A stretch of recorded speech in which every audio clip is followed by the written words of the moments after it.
Hi, friends. My name's. What was my name again? I think it starts with an H. Helen? And Oh, Enrico Diego Juarez. Hello, my name's Enrico Diego Juarez. And I'm the host of Talking with Famous People. That's not really my name, though. My name's really Host Eric. I'm going to talk today about personality disorders versus pathologization. So, a very popular thing for people to do rhetorically is to pathologize others.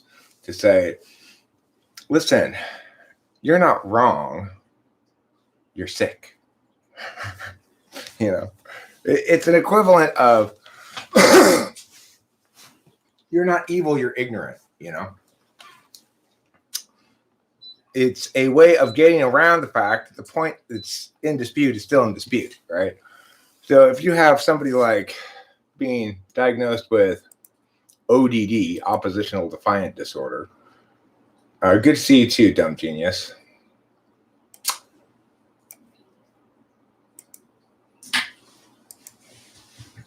And interestingly, I don't even think there's anything oxymoronic about that there at all. I think it's necessarily the case that it's a seesaw in life, To be a genius in some ways is to be an idiot in other ways. It's unavoidable. Anyhow, it's very popular to attack people by pathologizing them. In other words, to say, well, he's a narcissist, he's a sociopath, he's in some other way not to be taken seriously because of some ontological quality rather than what he's saying or she is saying. I'm feeling a million times better.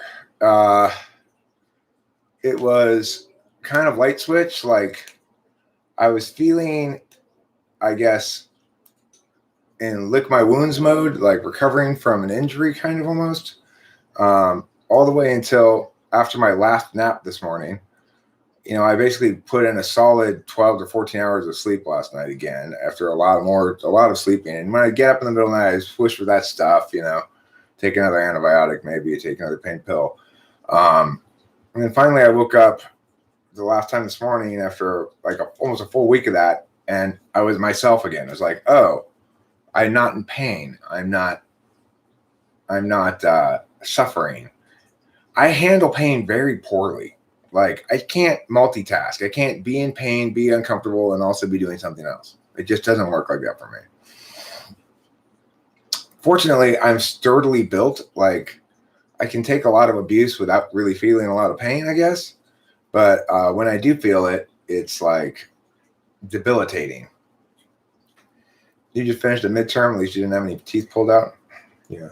Well, the interesting thing is, I think the most slow healing part was actually, or the one that hurt the longest and still kind of has a dull ache to it, is the tooth they didn't pull out, but they ground down. So it's like they ground it down to expose the nerve because they're going to, I don't know, cap it or something. But that aches quite a bit. I do think it's an SI4 thing.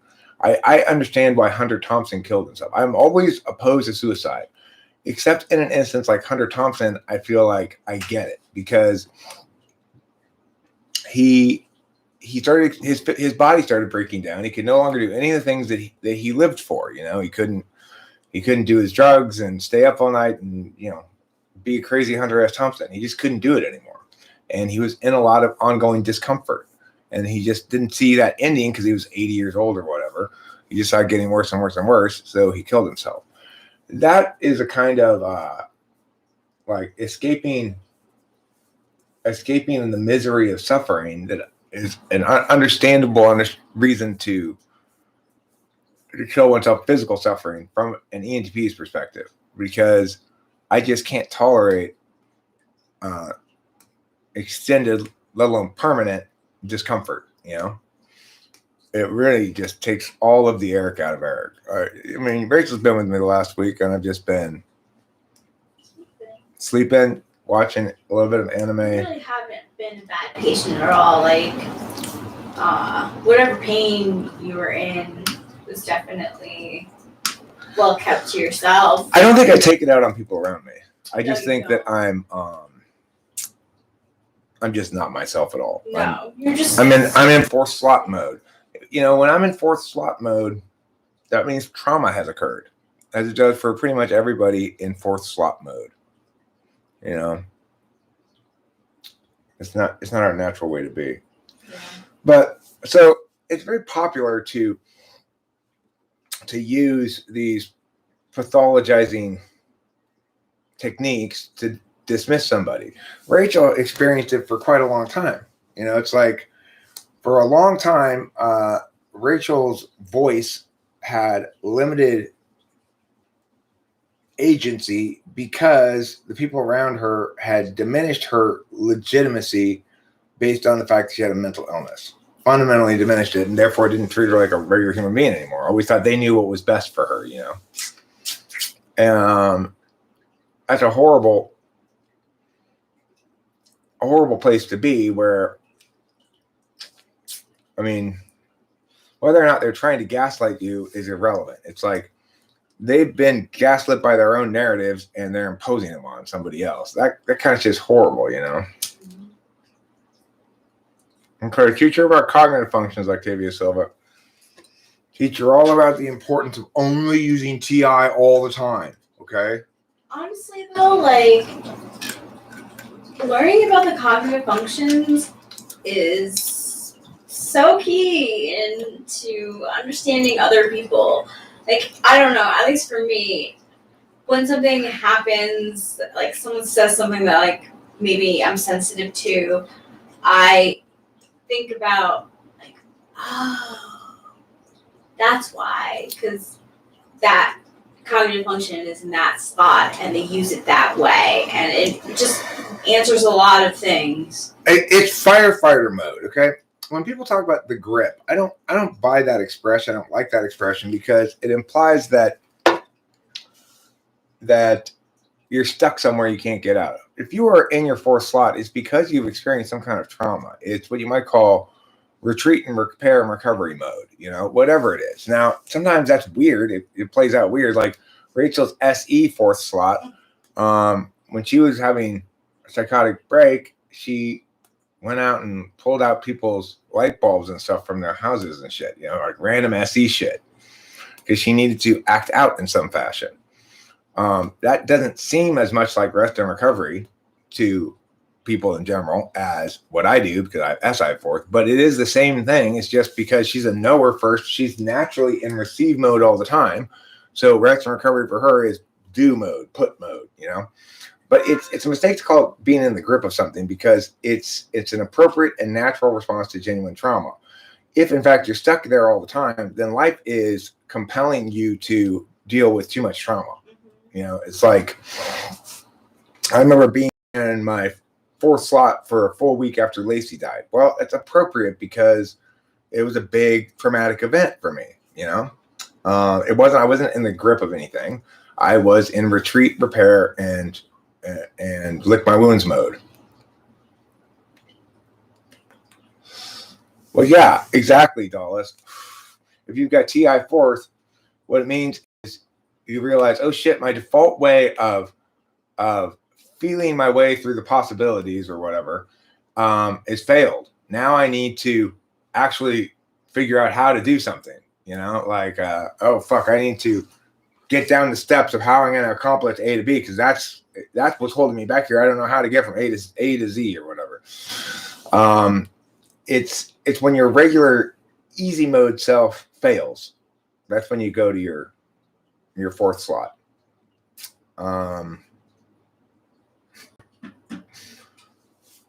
Sure, I'll give you a link to it.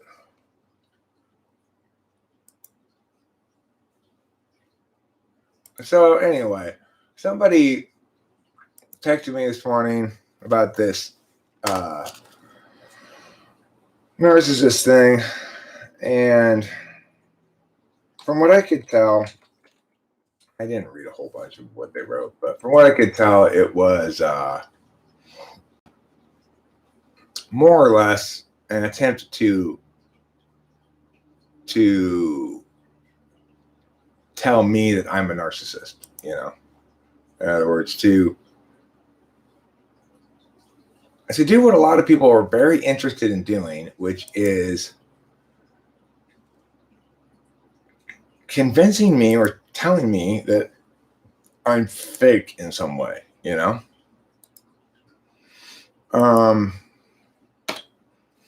I guess you could also say it's a sudden need to become outcome oriented. That would be another way of understanding fourth slot TE. FE grip. Well, I mean, it would be a sudden recognition that you're never going to get anywhere if you don't grease the social wheels a little bit. Like, you've got this great idea, but you keep running into walls with it. You know, you've got this clear explanation of something. You know, listen, what I'm saying makes good sense, but because of the combative way in which you're approaching people, it's caused you to be backed into some kind of corner where not only does nobody agree with you, but now everybody hates you. And then you go, okay, I'm going to have to be FE now for a while. And you have to pay attention to the other people and go, oh my gosh, your ideas are so great. And then maybe they'll listen to yours, you know? That's the, that would be FE fourth. Like, I don't know what the trauma would be exactly to cause you to go into FE fourth. NI fourth? I mean, Paul, you're not going to like this answer.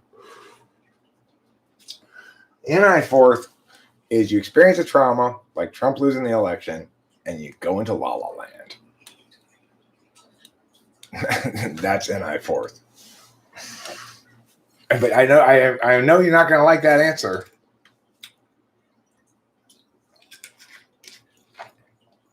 Sure.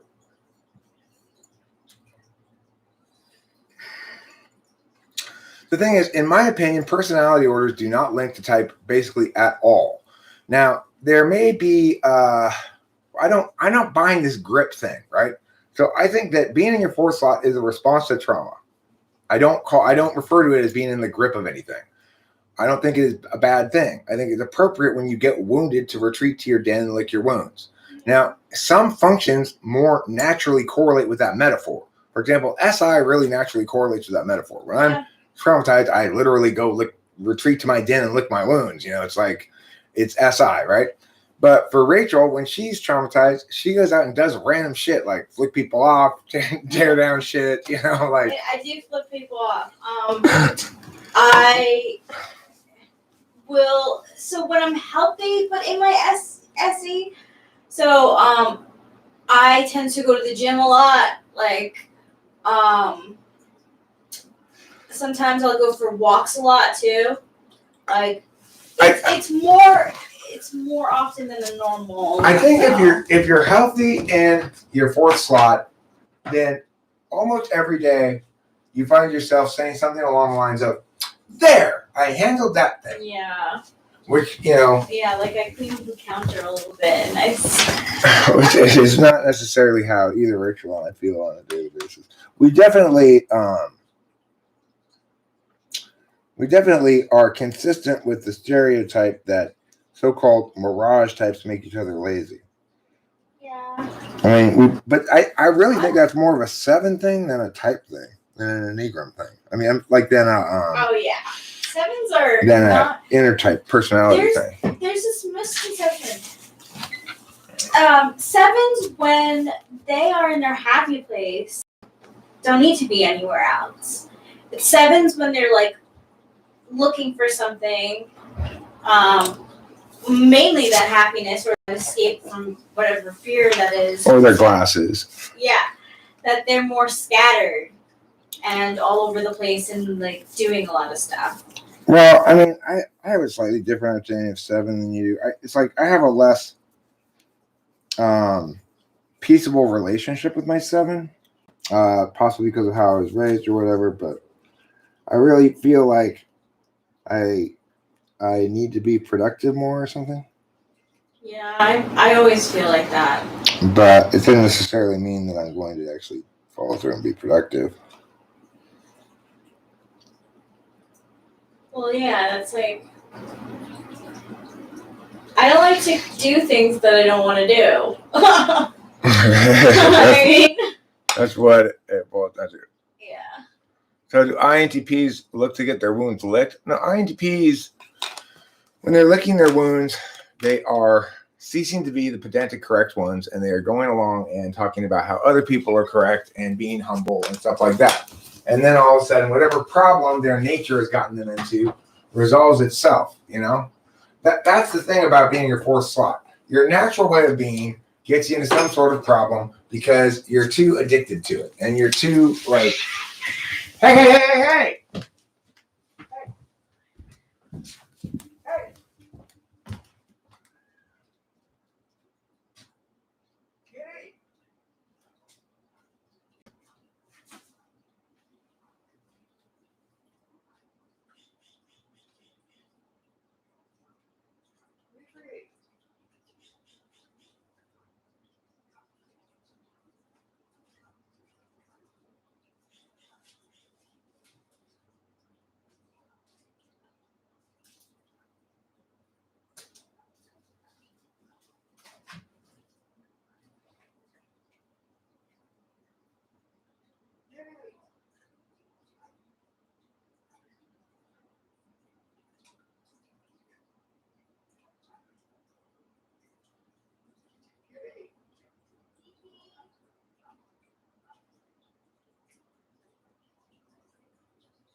I wasn't in this yard. Hopefully the cat's okay. That was not a good sounding fight. I don't know if our cat was involved or not. I didn't see any cats, but the sound of it was like one of the cats got hurt. I don't know. I haven't seen any cats.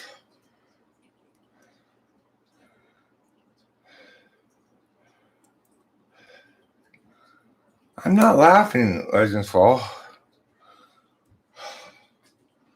I don't find it humorous at all. You're right. Yeah, I'm fine. My cats do make weird noises, but I'm pretty sure the dog barking was not involved in the fight. But I'm always a little worried that maybe a dog would get her, you know? Yeah. But it didn't sound like the dog was actually involved in the fight. Yeah. So probably the kitty will at worst be a little tore up. Did you with them in the house? No. Okay. At least I don't think so. I didn't see her on the bed. Well, I'll be worried till I see her, but nothing to be done about that. So I would encourage people to I don't have a dog. I would encourage people to be hesitant about referring to others as narcissists or psychopaths or sociopaths or something. Yeah. Seems a lot. There's a lot of ways in which people can be damaged and engage in some or another manner of wickedness, and that doesn't qualify as any of those dark triad things. You know, it's like the real core element, I think, of any dark triad personality disorder is a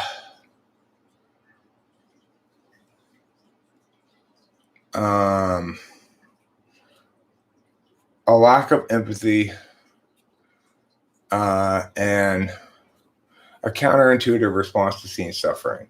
In other words, finding suffering amusing is probably the strongest correlate.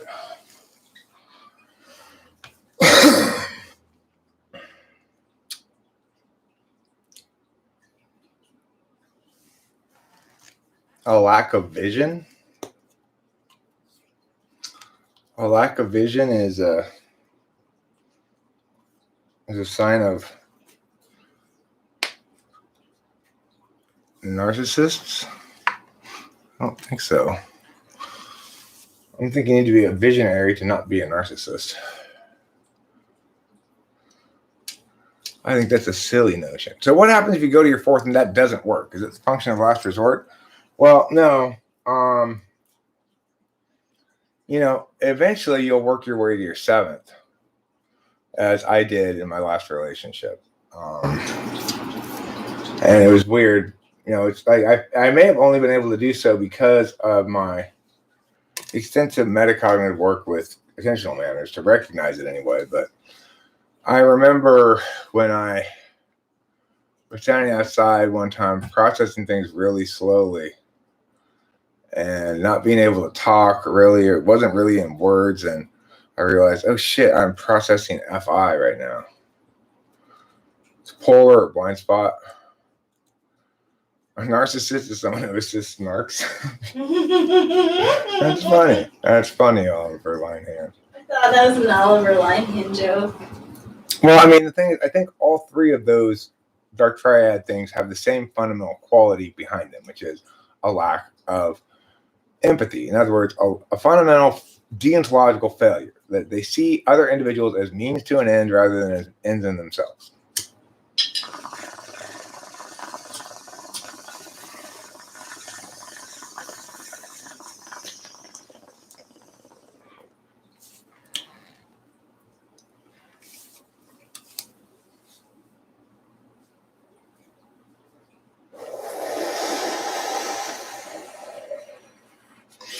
Well, Raphael says suffering can be amusing. I don't know if it can be amusing exactly. Suffering can certainly be gratifying when you have, like in a movie, and there's a bad guy who suffers a lot at the end after doing a bunch of shitty stuff. You tend to feel a sense of, yeah, justice, But I don't know if that would be considered amusing. Suffering in and of itself, I don't think is what decontextualized. I don't ever find suffering amusing. I've never liked to be able to, never liked those videos where people fall on their face and stuff. It always makes me feel icky. I don't like mean humor. I don't like teasing. I don't like bullying. All those things make me very angry. And, people might say, I've been accused of being a bully myself. Well,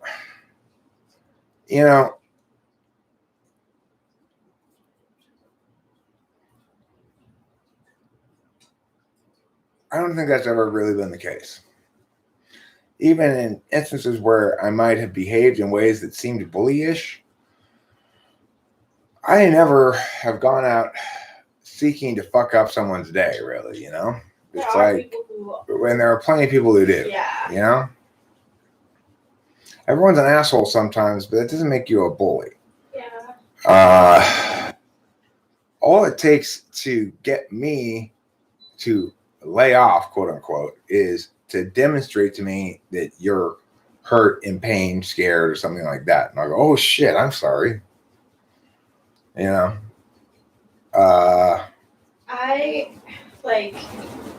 as an INFJ, I don't know.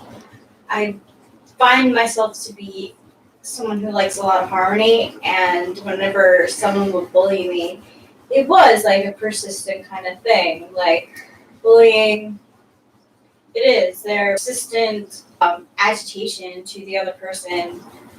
Sometimes should make a rise out of them. I don't know. Because I like harmony, it was very, very, I would just try to shrug it off or ignore it because, I didn't know how to stand up for myself. Here's the thing, Gen Axial. What you're talking about is a really tricky line to walk. It is certainly possible to do it occasionally, and I've been known to occasionally engage in it, what is known as friendly ribbing. The problem is, what comprises friendly ribbing requires a deft knowledge of what the other person is actually sensitive about. Because just because you're making a joke about something that they shouldn't be sensitive about at all because it doesn't matter or because it's not real about them. If you want to use teasing in a friendly way or amusing stuff, it's a safe little area of teasing because we're both intuitards and we both do that all the time. And I make fun of myself in the same way. Look, I'd rather laugh at myself than be like mad at myself. So right, you know. But there's no joking about things does not help people become less sensitive about it. No, It may help them develop better defenses, but that's not the same thing as being less sensitive. And I think that people are sensitive about different things, like. And it doesn't even matter. It doesn't even make any logical sense at all. It doesn't. Like, I remember my friend Corey went through a period of time where he was like paranoid that he smelled bad. He had naturally a bad body odor. And one time he like had a serious conversation with me, like, I gotta ask you something, do I smell bad? I'm like, no. What are you talking about? You don't smell like anything. I don't ever smell you. Are you sure? Yeah, I'm sure. It's like, if I can think about a perfect example the other night. The other night, I put my feet upon Rachel's lap, and my dad made a friendly ribbing joke about my feet smelling, except the problem was right then my feet did smell, and I was aware of it. And so I didn't take it as a friendly joke. I took it as hey, your feet stink, which was a fair enough critique. And I was like, oh, shit. Yeah. ISTJ is Cameron. Cameron and I don't really friendly rib each other at all. Mm-mm. We don't. I don't have that kind of relationship with really anybody. I don't believe in teasing. No. And I'd like to think I did a substantial amount of work putting a stop to it in my former in-laws family, in which they were big teasers. But they learned quickly enough that I didn't like it. That's fair. And I didn't like it when they teased each other. They could tease me because they had. Where is Pee-Pee? Who is that? Trouble? It's Trouble.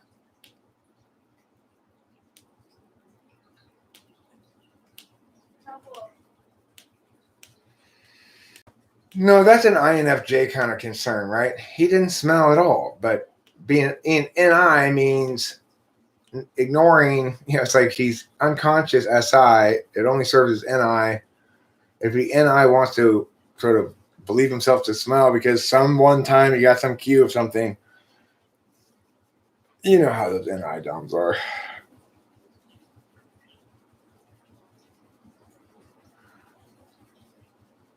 Does Cameron tease me?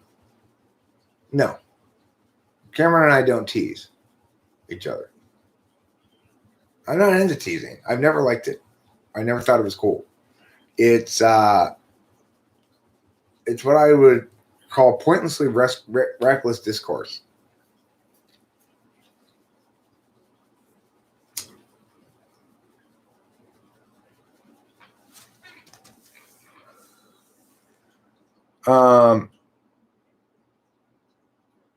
If it's funny, it's cool, but it's reckless. By which I mean,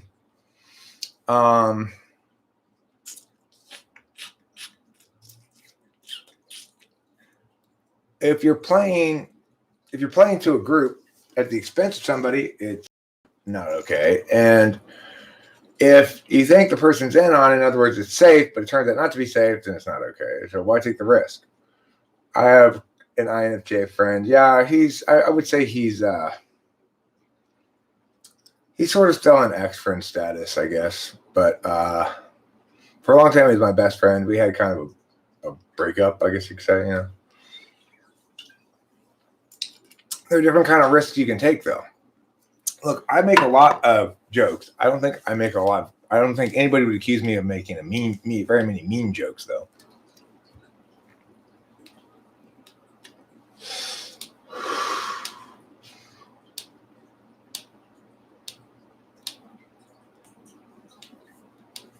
Right. There are different kind of risks you can take. I mean, the basic risk you take making any joke is that it's not funny, people don't laugh, and they cringe instead. But some kind of jokes are not about other people, and some kind of jokes are.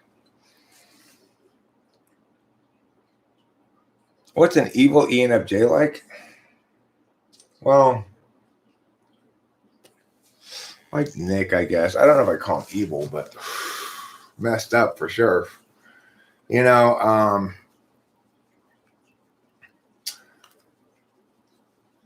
I guess you would call him a homewrecker. Like, I don't think Jewel was in the right relationship, but I don't think she was going anywhere if he hadn't pushed hard to get her to leave that guy, you know?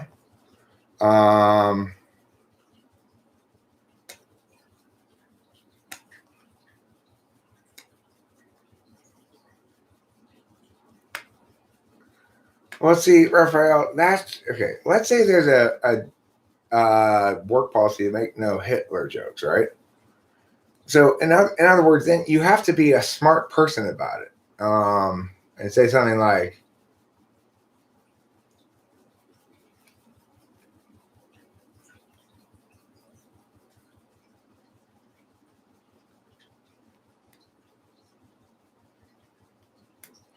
after taking over Poland, he hit lurching Luxembourg with a stiff right hand. Is that a Hitler joke? It's hard to tell, right? Just because it's hit lurching Luxembourg doesn't make it about Hitler. You see what I'm saying, Raphael? That's called being clever. It's called thinking outside the box. Make them prove it's a Hitler joke. Well, it may not be a particularly good joke, Raphael, but it's a better strategy.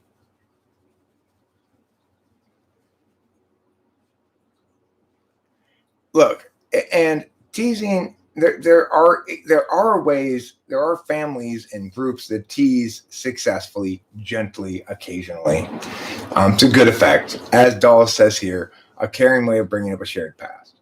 And that's fine. I don't have any problem with that. But I find that what tends to happen with teasing is someone goes a little too far, touches the nerve, then that person reciprocates, and pretty soon people are saying some pretty cutting shit about each other, you know? That's typically how I've seen teasing play out. My family, we didn't do any teasing. It was just me and my parents. You know, there was no teasing going on.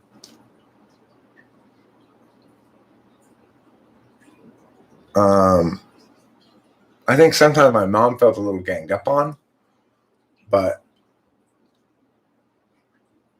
like my mom, I remember my mom used to hate it when my dad or I would refer to her as she or her in the company of her. I have a name, you know. Like, she didn't like it when he and I would talk about her without sort of excluding her from the conversation at all.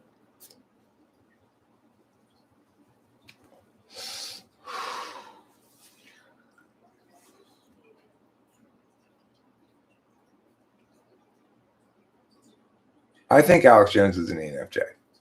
I do think so.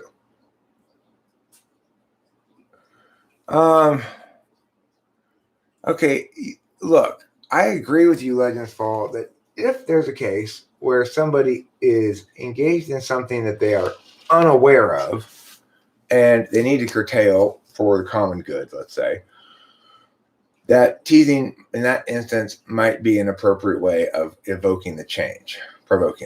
I think most of the time, though, when dealing with adults anyway, people are aware, by and large, of their own shortcomings, and in general, people are much more worried about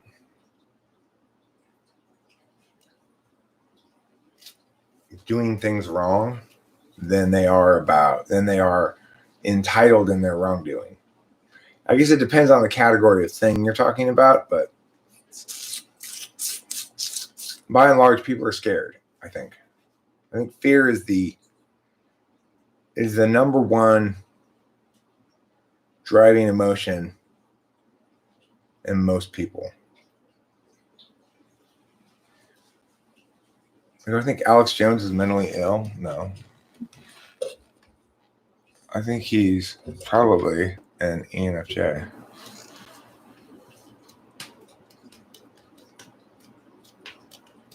Imagine how much havoc an evil ENTP can do with their polarifying, ignoring an eye. I don't think you'd ever really get an evil ENTP. I think you get an amoral ENTP that plays out as evil. Possibly a chip on the shoulder ENTP who plays out as spiteful. But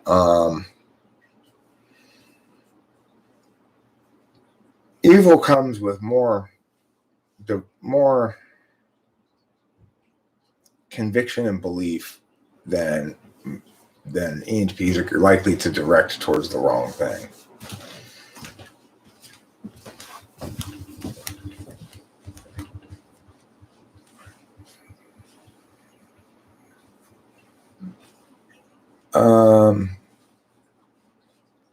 I say Hitler was an ENFJ or an INFJ on meth. One of the two. That's my position on that.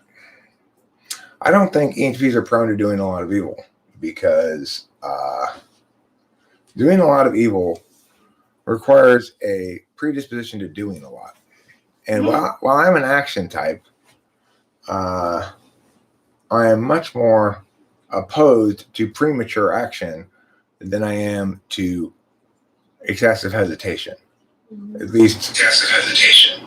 At least in spirit, I guess. In today's time, no big politician can match his level of strategy making. I don't know who you're talking about exactly. Me neither.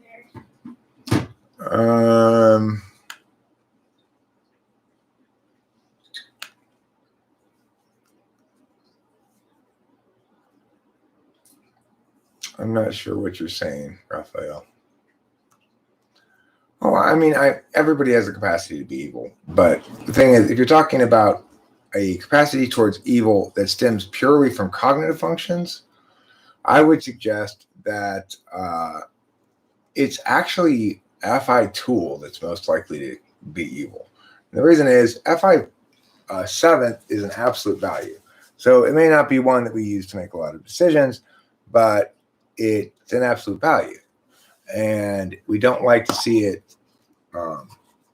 We don't like to see instances where sort of the inherent core value of life is rendered secondary to some other consideration. It's childlike. FI tool, on the other hand, is extraordinarily businesslike. It understands FI as, in some sense, every man for themselves. And it doesn't necessarily have a lot of empathy for other people because it doesn't value it as an absolute value itself. Like, I don't value fairness as an absolute value in my own life. I value it as a value, like, I don't want to be accused of being unfair, but I don't particularly need to be treated fairly by some external universal standard. Things don't have to be equal between me and Rachel. I don't care. She cares more about that than I do. I do. I want them to be equal. Yeah. So it's like, if, I learned early on that, like, if I say, okay, we got these edibles and these ones are yours and these ones are mine, if I eat hers, then she's not going to be happy about that, That's true.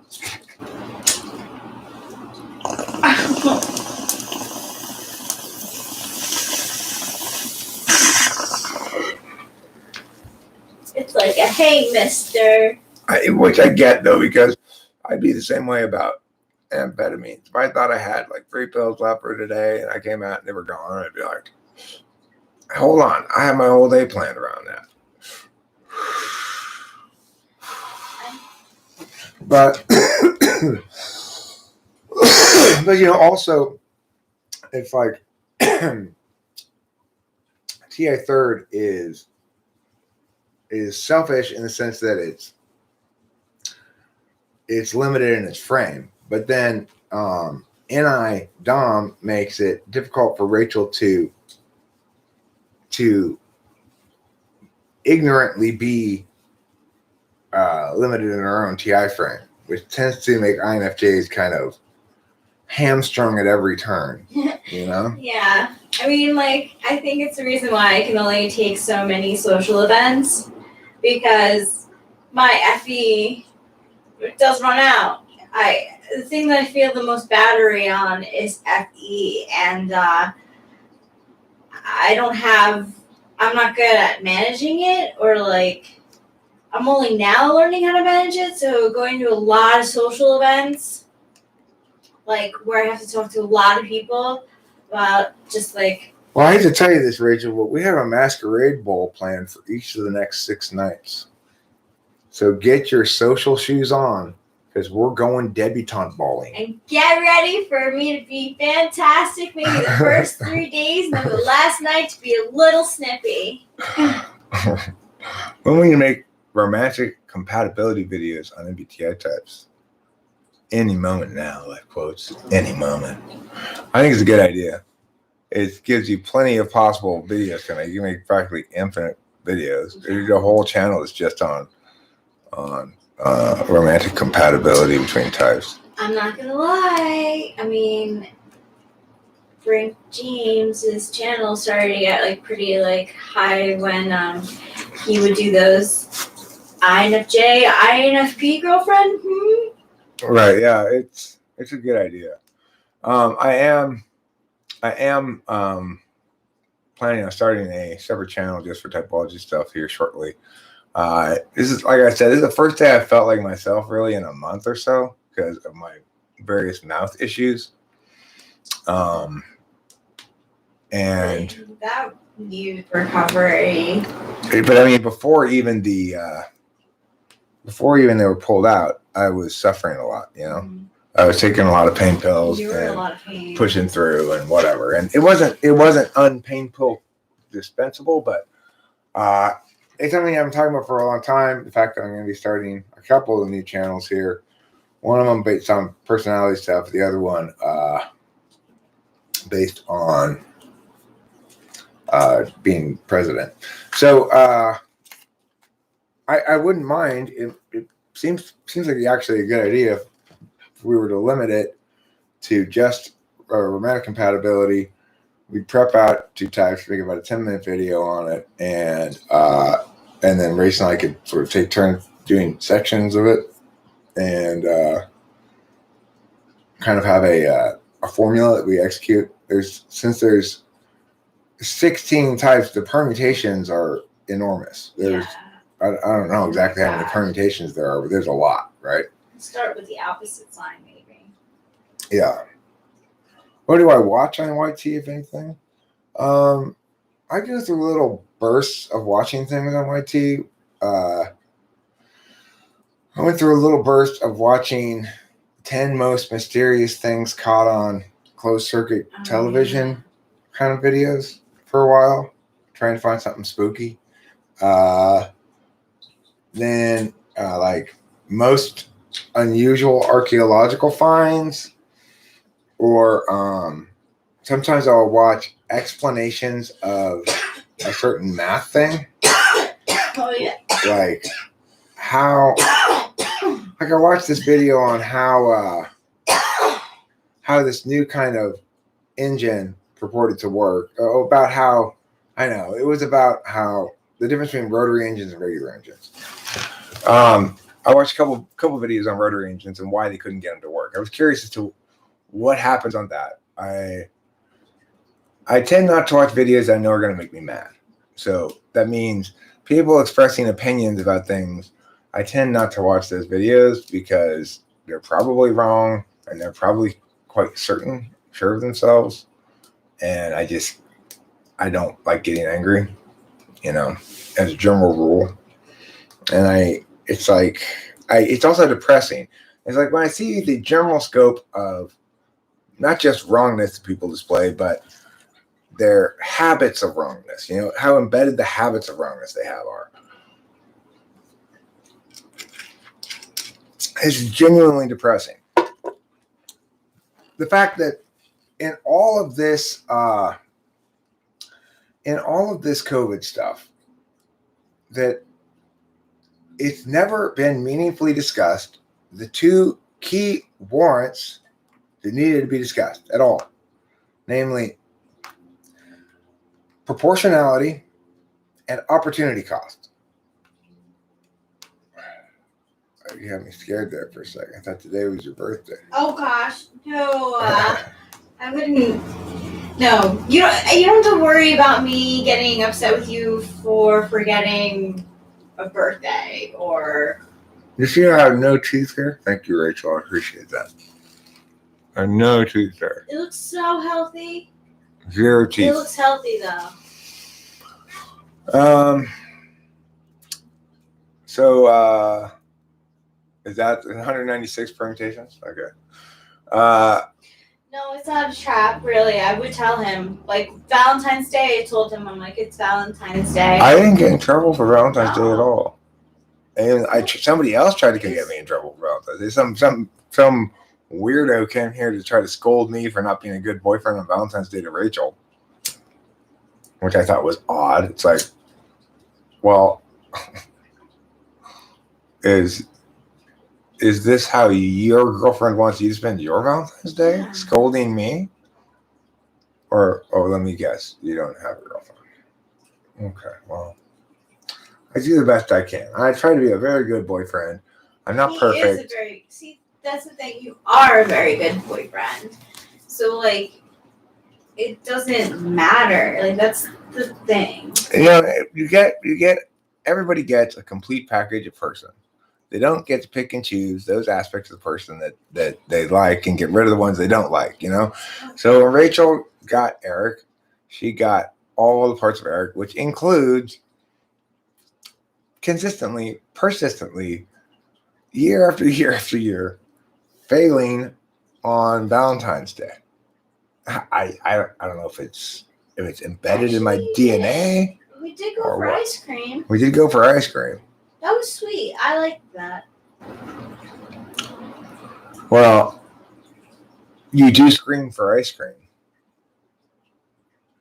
What can I say? Well, Oliver Linehan, I don't know how to do that math, so I'm just going to have to take your word for it. Okay? Your math is beyond my ability level. I'm still working on subtraction. Well, I like his slot idea. Talking about each slot and what they represent. We do talk a lot about tool and polar and. Right. Yeah. I could do it even, that could be something that I do on the channel. Sure. That way I even learn while I'm doing personality love. Should we call it personality love? It is a draw though. It is a draw. That's what made what's his face so popular is C.S. Joseph. He started off with compatibility between types. He did all 16 types in the slots, and then he did compatibility for that, and that's how I found him. So, Raphael has an announcement he'd like everyone to know. It's pretty important. He liked chicken sandwich. So if you're thinking about getting Raphael a hamburger, don't do it. Don't make that mistake. Get him chicken sandwich.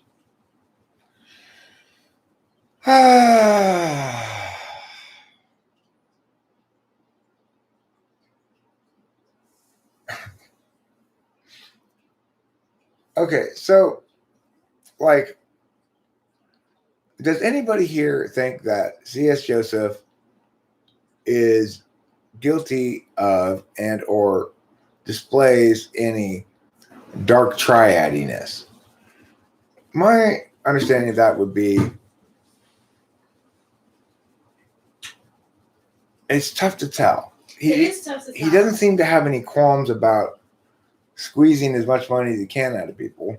That's what I was thinking. But it's not his responsibility really to be responsible for other people's money, and it's not like he's defrauding them in the sense that he's not giving them something he's not promising them. It's like he's promising them his typological services, and that's what they're getting. So in that regard, I don't think being quote unquote greedy or a good businessman or whatever you want to call it is inherently going to link you to being a sociopath or narcissist or a psychopath. Definitely looked down upon. Like, it's shady business. Like, shady. Well, Utter Self says he does come off a bit Machiavellian. He does. Yes. And he tends to, he has that whole series of, like, I guess, personality engineering other people, I guess, which I find to be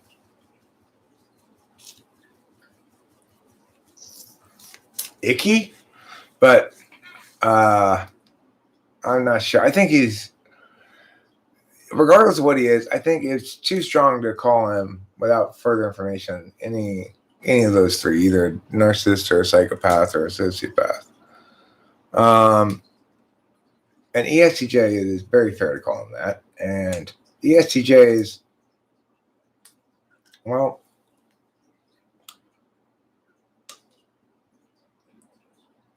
they have such a utility-based frame of reference in general, you know? It's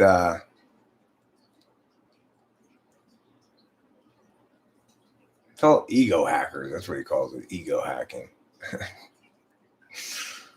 If he's such a good ego hacker, why doesn't he come hack my ego? Like, what does he claim to be able to change in a person by hacking their ego? Does he claim to be able to make them more productive, successful, or more obedient to him, or what? Or is that not specified?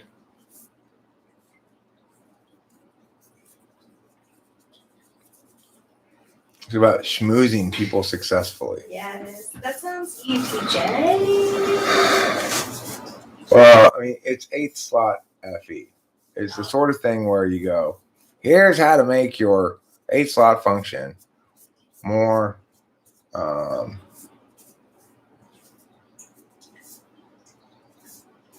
more successfully serve your dominant. So if you're talking about schmoozing people, you're talking about getting them to be useful to you in some regard, basically.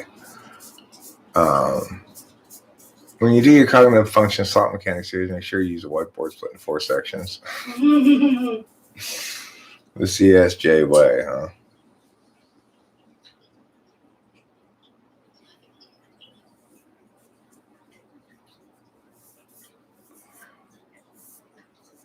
He just wants to fulfill his acting desires. I mean, I think probably like most people, he's not really sure exactly what he wants. You know, we give everybody a lot of credit for knowing what they want. I don't really know clearly what I want in most senses. I had this odd feeling in the car today, like, oh, it's so bittersweet, this FI feeling I have. You know, I want to spend more time with my daughter. And here I am, 49 years old, and she's 22 or whatever. And I don't really ever remember feeling like that about her or anybody else in the past, like having that as a feeling. I want to spend more time with this person. Yeah, usually the opposite, actually. Not that you want to spend less time with someone, but that you just generally don't miss people. Right. Yeah. It's not that I want to spend less. It's like Rachel's perfect. Rachel's no static at all, as they say in the Steely Dan song. It's so easy squeezy being together that it's just,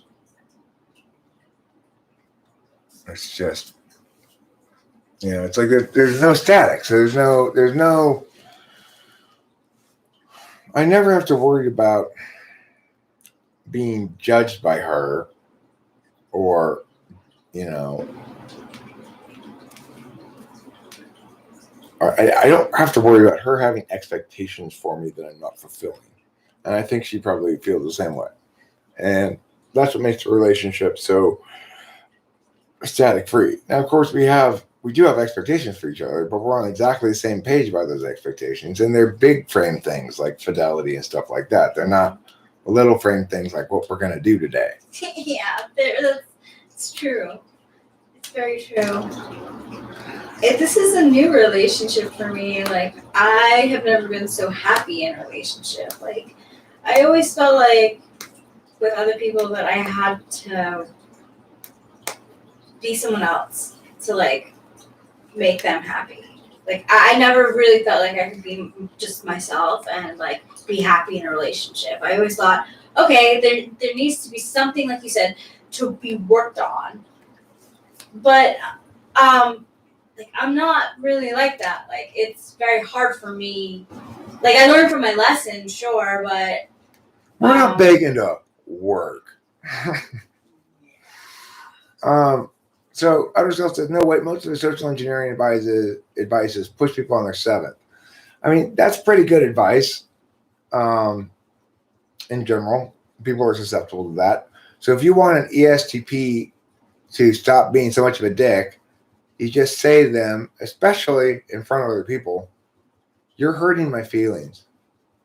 And you will take the legs right out from under them. They will not know what to do with themselves.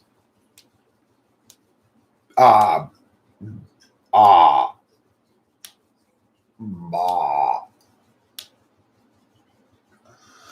I mean, the thing is, life quotes, it may be the truth that the current relationship is always the best and past relationships are always bad. But I've had enough past relationships, and so has Rachel, that we can both acknowledge where we had mostly good relationship in the past, but it just didn't work out, versus a truly fucked up bad relationship in the past and didn't work out, right? So there's definitely a range.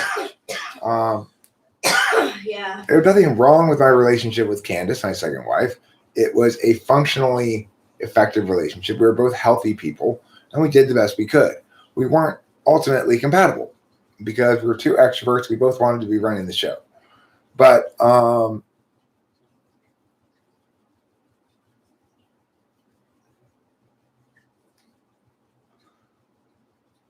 well, okay. What I'm saying is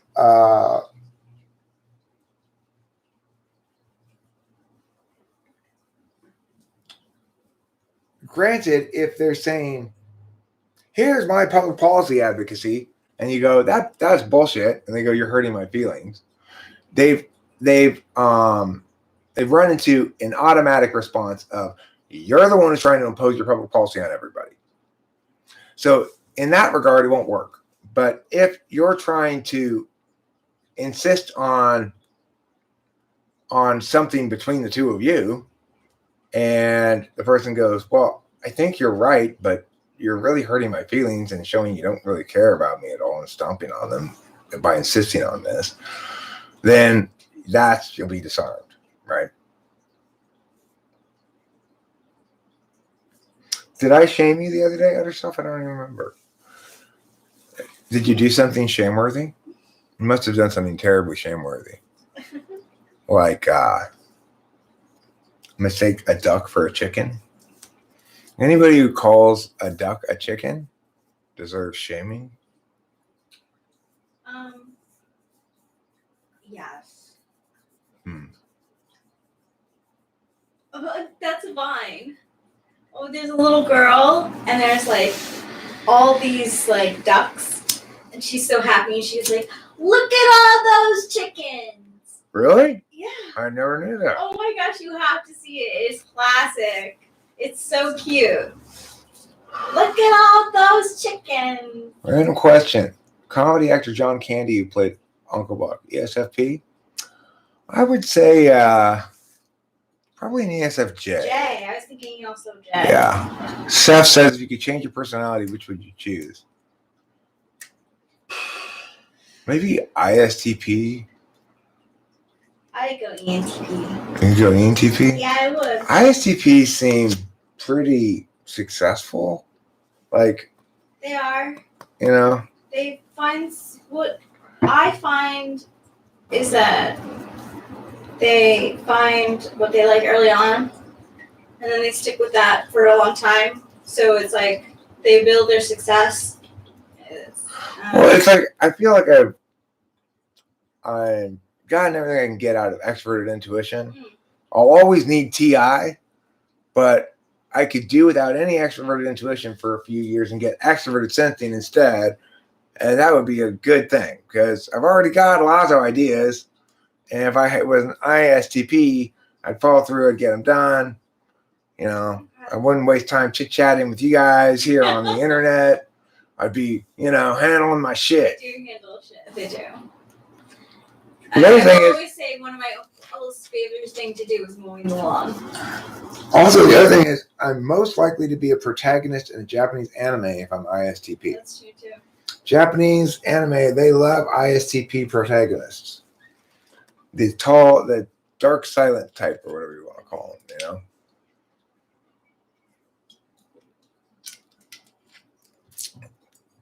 ISTPs generally have a slightly dangerous vibe about them. Yeah. Like,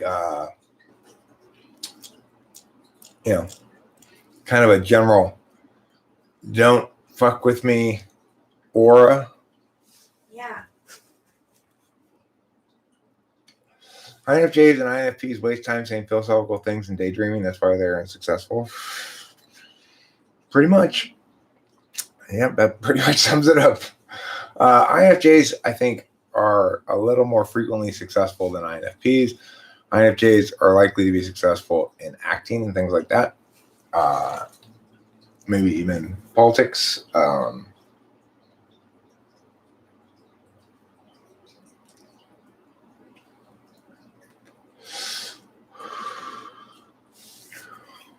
That's cool. Yeah, girls like ISTPs. The thing is, I wouldn't mind being the opposite of me, but I don't want to lose the TI. That's what it boils down to. Yeah. And ESTPs, it's a little bit like, I think they're a little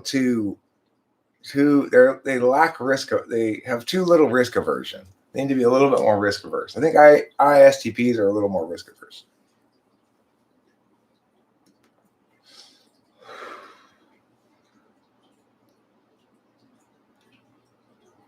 Other self, in their next reincarnation, they want to be a Belgian INFJ girl. Huh, that's very specific. Yeah, that is. I want to be a Finnish INTP girl. See, the reason why I want to be an ENTP girl is because I do not want to go to school. So when I'm reincarnated, well, I'm hoping it's going to be into a person, guy or girl. I'm going to be like, no, I'm not going to school. I don't care what you say. It's not happening. Well, if you're reincarnated as a spider, at least you'll have experience from watching So I'm a Spider, So What? Because that shows all about a girl who's reincarnated as a spider. And what's her attitude towards it?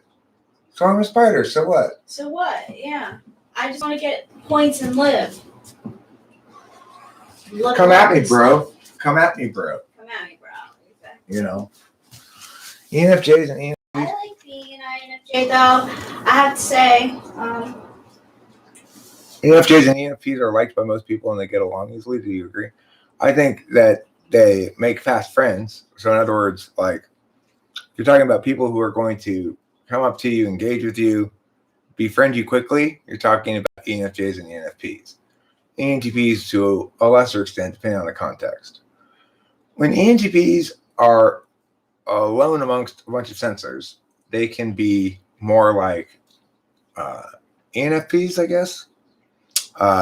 Which is, I know that when I'm alone with a bunch of sensors, I try to find, I basically go into kind of interview mode. I ask the other people to talk and I find things interesting about them, rather than, maybe that's not exactly ENFP mode. I tend to default to FE and maybe I go into something more like INFJ mode. Ask a lot of questions. That is an INFJ thing, yeah. My parents didn't know what to do with me as a kid because I was always asking, what? Why? You like being around a bunch of intuitives because no one's trying to do your job, right? The SE job. Look, shitheads, it's like this. says the ESTP. Give it to me, dumbass. You're doing it wrong, says the what, ESTJ, ESTP, ISTP, ISTJ, ENTJ. Okay, so one time when Delilah came over and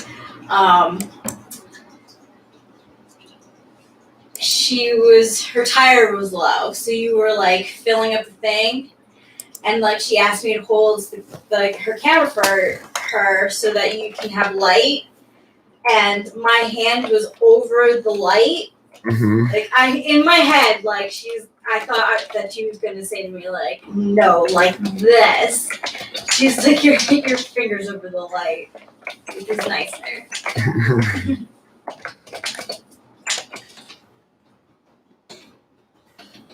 But I guess I would vote ESTP.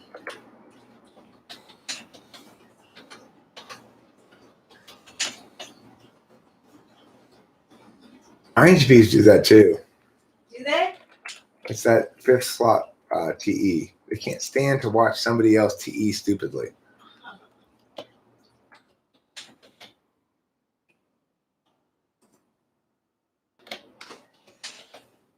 All right.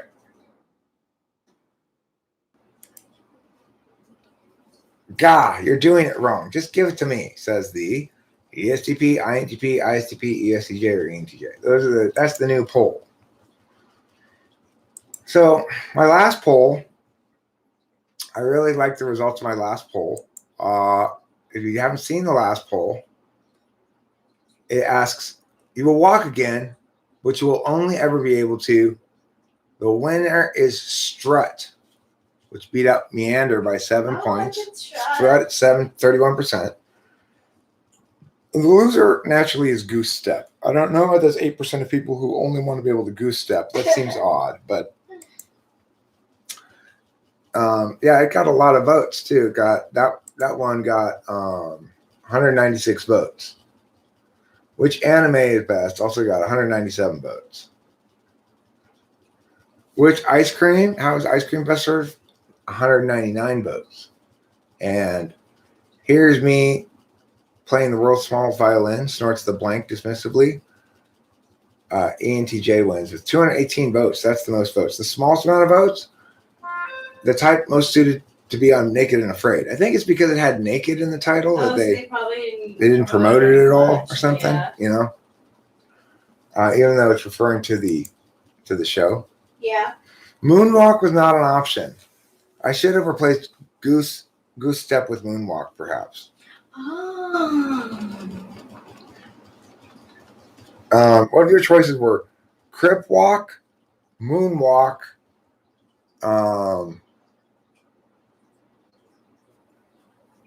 Pirouette,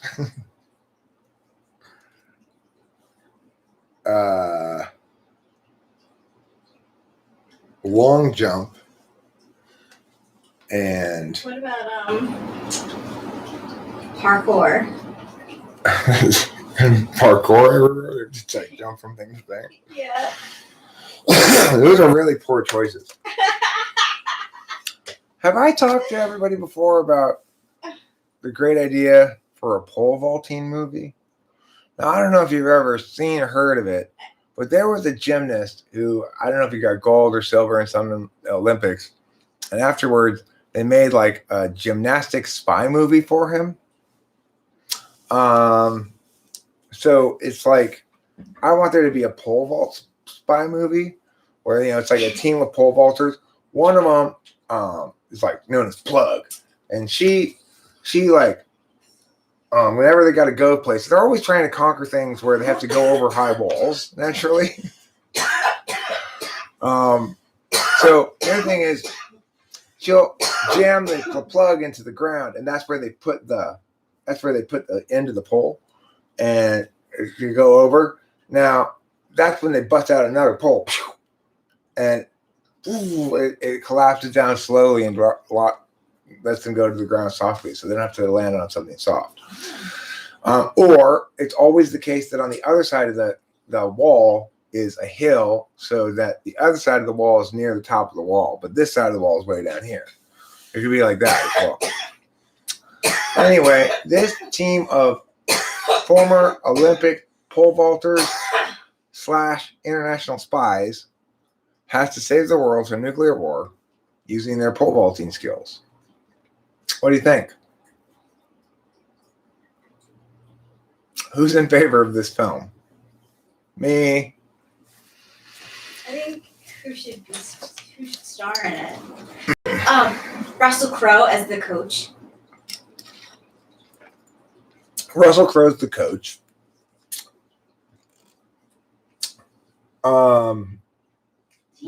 Rachel, you can play the girl that everybody thinks shouldn't be on the team because your pole vaulting skills aren't good enough. Thanks. But you bring extra chemistry and stuff that by the end they all recognize your abilities. I get pushed into a corner, has to perform, and then that SE pops in and takes over. Right. Then you pole vault like double your normal height. Yeah. So like, it's all on you, Rachel. We're counting on you. And then you just, and your legs all the way up. You push off the top of the pole, and you're 6 feet and higher up in the air, just from your arm strength. You can just see the burst of dust. And you just fly. And then right as you're about to hit the ground, you bust out your other pole and slows you down. And you're like down on the ground. And you're like, fuck you, motherfuckers. And your team runs away with a nuclear bomb. And the credits roll. I see nothing. Well, that just falls says if the goal is to come up with the worst idea of all time, then that's a winner. You think it's even worse than Home More?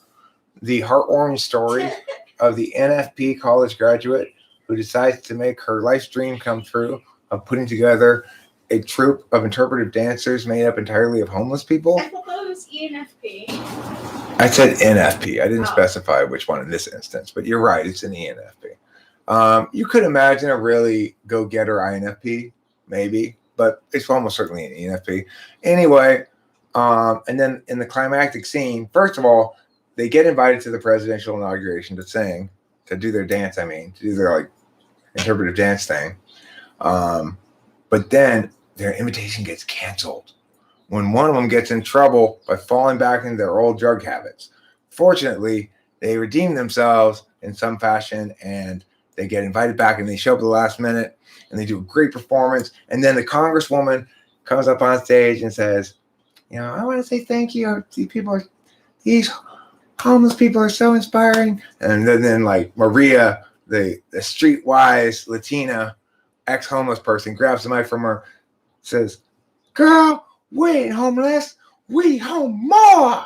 And then the music kicks in and they start dancing again. And the credits roll. Home More.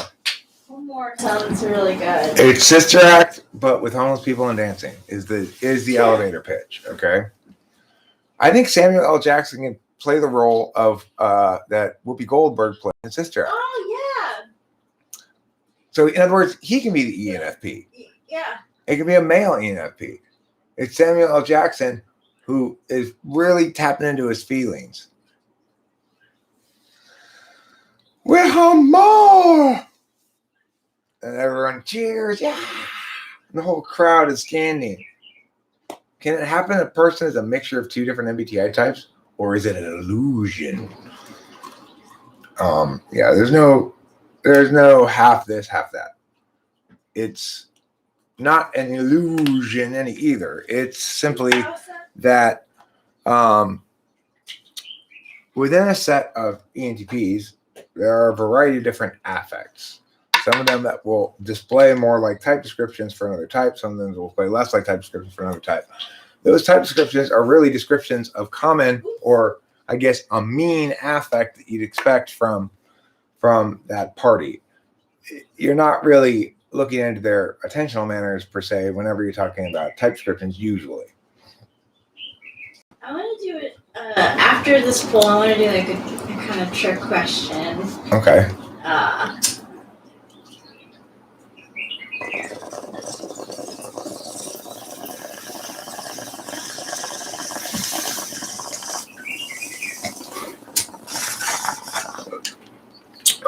Rachel, before your trick question, I want to remind you something really important.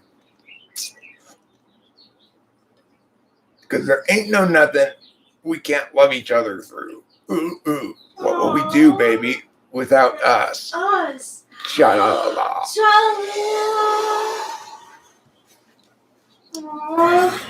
You think Legends Fall?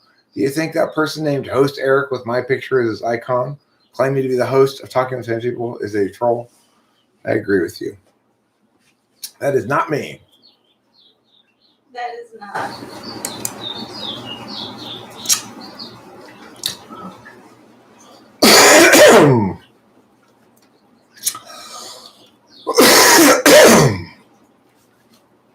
I do not have an account called Host Eric.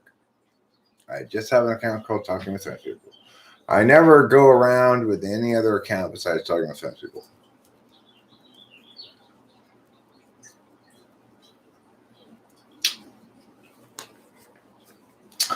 I love Rachel so much, says Host Eric. It is my mom's face. It might be your mom's face. He may be my fan. I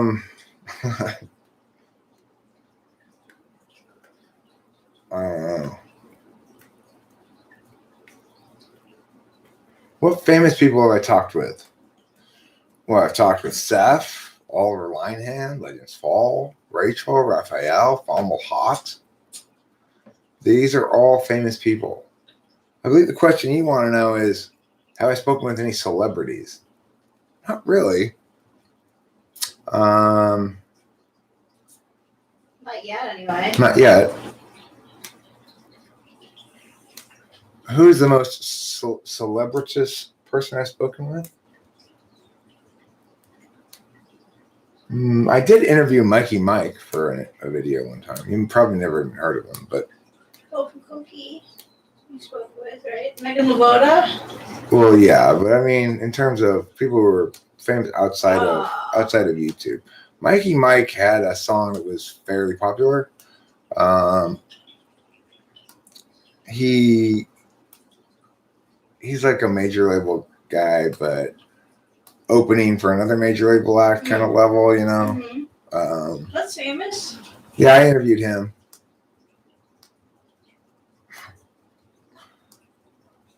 No, Host Eric, that's not the case. Obviously, you are not. I will hide you shortly.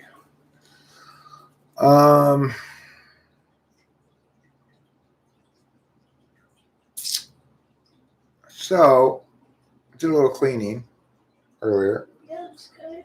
Yeah, I'll probably do a little bit more cleaning today.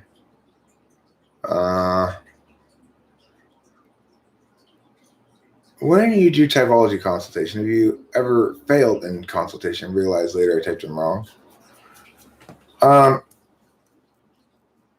Well, in general, I would say that most sessions I end up quite convinced and then later determining that I was totally wrong. Now, I can think of examples of that before I realized you cannot type people from the chat. I have talked to somebody in the chat before, been sure they were Mia, and then talked to them first and found out they're not Mia at all. So in that regard, I've had that experience. And then I learned, don't be sure of Mia from the chat. You can't rely on chat to tell people.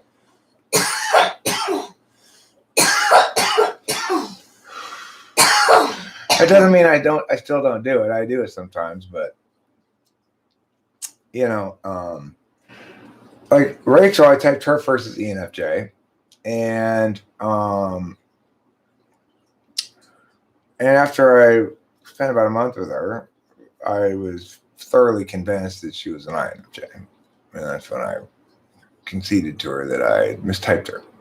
Your best friend is C.S. Joseph? I see. So that's why you've taken on my name. Is self-typing unreliable? Self-typing is unreliable for most people, and is pretty reliable for some. You know, I more or less self-typed as ENTP reading the type descriptions, but I also took some internet tests to type me as ENTP. But I've never had any doubt about it. It seemed very obvious to me. But it's amazing how on every test you get ENTP. Mm-hmm. So I think like actual ENTPs are probably fairly likely to type themselves as ENTPs, but with TI tool. ESTPs are also fairly likely to type themselves as ENTPs because of the poor representation of types and type descriptions, you know, and the stereotypes and stuff. So Legends Fall is certainly intellectually minded. If you were to use that to determine whether there's an ESTP or an ENTP, you'd probably conclude he's an ENTP, but he's not. Taylor thought he was an ENTP at first, but he's not. He's an ESTP. The difference being basically ENTPs are way more swords and dragonsy. You know, it's like I really like magic and swords and dragons and bards and fancy talk and, you know, a bunch of dandy shit, you know. It's implicit to ENTPs, but ESTPs find all that stuff just gaff, you know. I have a question. Dandy stuff is very popular in those kind of like SJ like books and stuff.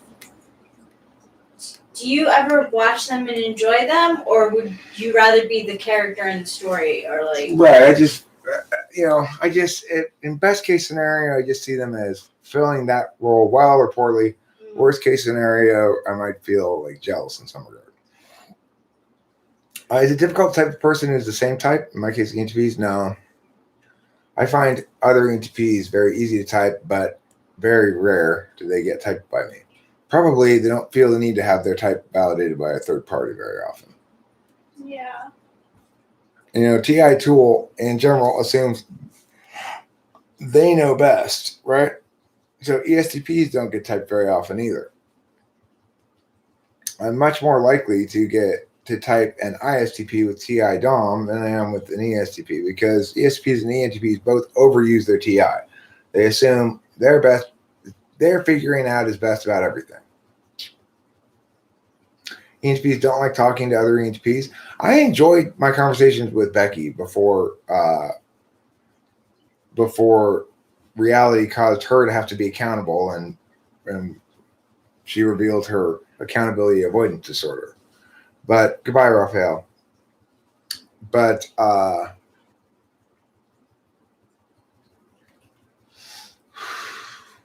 I think a female ENTP and a male ENTP can coexist in sort of a brother-sistery kind of way that is non-competitive. Whereas I think that is not the case with two males or two females. Of course, as far as I know, the only female ENTP that I've ever known in person or met in person is Becky. For a long time, I thought my daughter was an ENTP. She's definitely an ESTP. She's absolutely delightful, which is another point. It's like ENTP is not better, right? That's something we tend to forget around an intuitive-based community. Intuitives are not better. In most ways that you can measure, intuitives are definitely worse. We're definitely less useful, you know.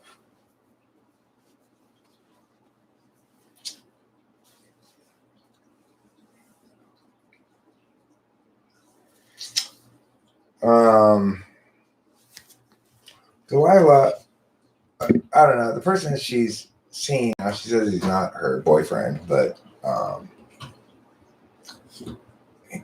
you know, he lives far away, and by LA standards, he lives all the way on the west side. So, but she was there last night. She came back to Baldwin Park today, and she's going back there tonight. So, I mean, that's it's putting in a lot of drive-in for home fries, you know. Yeah, I was thinking about that too. MBTI, smartest MBTI type, smartest of them all, champion type. Probably, it's either INTJs or INTPs. And they're smart in different ways. So, but if you talk about like performance on IQ related metrics, in other words, shit that people typically think of as being tests of smartness, such as spatial reasoning recognition, like spatial pattern recognition, or deductive reasoning problems, or all that kind of stuff, it's going to be INTJ and INTP are going to be neck and neck. And I would assume INTJs would probably score a little bit better, depending on the kind of test, right? If it's a test that rewards more out of the box thinking, then INTP will do better. If it's a test that rewards quicker clarity regarding relevance or something, then probably INTJ will do better. But you got to remember, for both types, they have the T's as the tool and demonstrative. So they got plenty of T up in the mix, INTPs have TI dominant, TE ignoring, sorry. But INTJs have TI and TE both as tool and demonstrative, respectively. So they're both quite out there, The thing about ignoring, though, as well, is it's much easier to engage an ignoring function when prompted by something intended to engage that. So in other words, when I'm presented with something that requires an NI manner of attention to derive the answer, suddenly I know the answer. Because the environment is reminding me almost, saying, use your introverted intuition now to conclude the correct answer about this. The ignoring part is when I'm not being prompted explicitly by the environment to use it, when I'm left to my own devices. That's when I ignore NI. So, and in fact, prompting me to use NI can be as simple as, what does your NI tell you, Eric? Asking me that question. Taylor did that one time, and it caused my NI to tell me exactly what it said, I didn't like the answer, of course, so I ignored it. But it was right. What was it? That no, I shouldn't go get with that chick. With what chick? That married chick. Oh, yeah. Yeah, but didn't you say that you realized that, you wouldn't be able to, take, you said that, I wanted to take her somewhere, and then it hit you, I didn't want to take her. Well, that you, couldn't. Couldn't. Yeah, you said that you wanted someone that you could just, you didn't even say that, you just said that. I didn't want to have to choose. The thing was, yeah. I couldn't take her. I couldn't take her with me to Taylor's. Yeah, to Taylor's. I didn't want to have to. And what I mean to say is, I didn't choose her. I'd already spent a couple days with her. Now I wanted to go see Taylor. I didn't want to. And then what you said was that have to because choose her. She was married, you couldn't take her. I couldn't take her. Well, that was obvious. You wanted someone that you could just take with you places. Oh yeah, I didn't like that situation where I was being compelled to choose to. I was going to stay a few extra days. Why don't you stay here with me, Eric? Yeah. Well, because I want to go see Taylor. In the ideal situation, you'd come with me, but that's not happening. So it's like I realized I didn't like that being put in that situation. Yes. From the first day you took the test, you knew you were ENTP, or with time you discovered you were ENTP.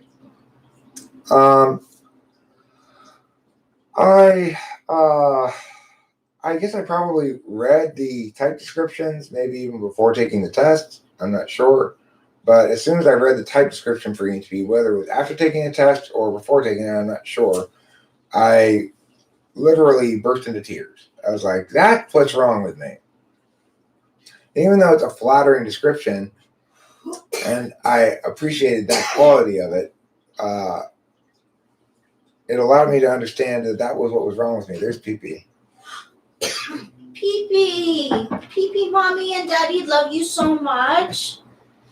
Are you okay, baby? Let's see. You seem like you got a little bit tore up, huh? I see some tufts of fur and stuff, but seems to be walking okay. Yeah, it was dumb, Pommel Hot. I really regret having done it. And at the same time, I also know that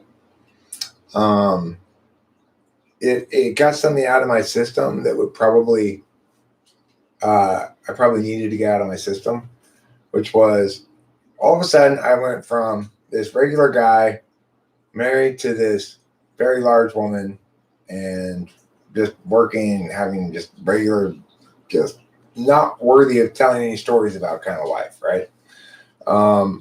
And then I quit drinking, and within a few years, my daughters moved out to go to college, and all of a sudden, I'm on YouTube and I'm traveling across the country, and I have all of a sudden this sort of weird dating capital. I don't know what to do with it. This very conventionally attractive blonde woman from Tennessee starts messaging me. I message her back. She's married, right? So I'm assuming that this is an innocent conversation. No matter where it goes, I'm still assuming it's an innocent conversation. She's sending me hearts and stuff, and so finally one day she says something like, why don't you love me back? And I'm like, well, you're married, aren't you? And she says, it doesn't matter, or something like that, and then things proceeded from there, But I guess what I needed to get out of my system was this idea of, okay, all of a sudden I have dating capital well beyond what I've ever had before. I should take advantage of it. I have both dating capital and freedom. So at the time I had money, I had no responsibilities except for my dog, and I had some sudden public notoriety that I never had before. And so I needed to take advantage of that to understand why it's not worth taking advantage of. It's like, I wish it hadn't been a married woman. Of course, she got out of that relationship shortly thereafter anyway. But the reality is that I probably wouldn't feel so entirely comfortable in the long-term permanent relationship that I'm in now if I hadn't indulged in that and learned what that meant and decided and realized, that's just not for me, My daughter lived with me until she went to college. Once she went to college, where her mom was living, which is her mom's parents' house, is closer to the college she was going to than my Temple City house. So she moved to there. And that was after she graduated from high school. And then it wasn't that long after that I ended up moving to Laverne. So my daughter now lives still with my ex-wife. But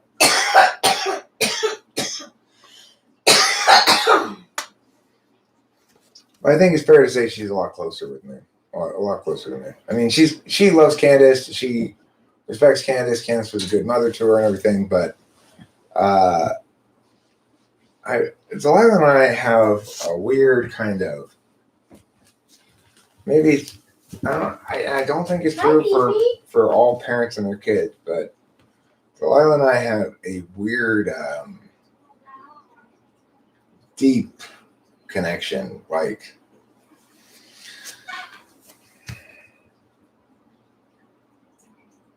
I don't even know how to explain it. It's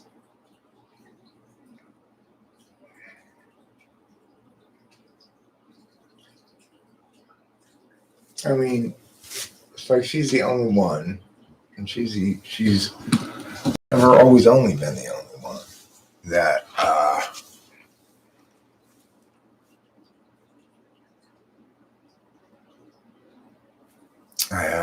this weird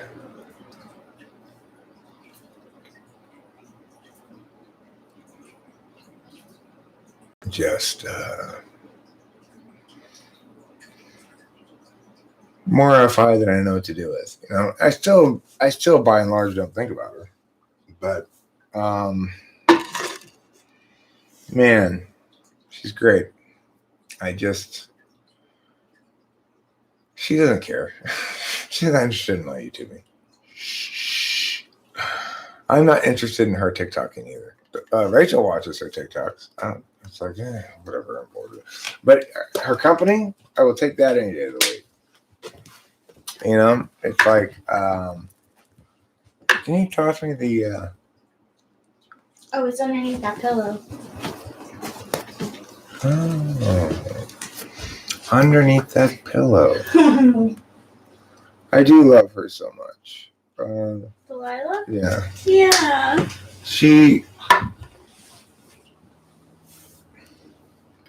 I just don't even know how to talk about it.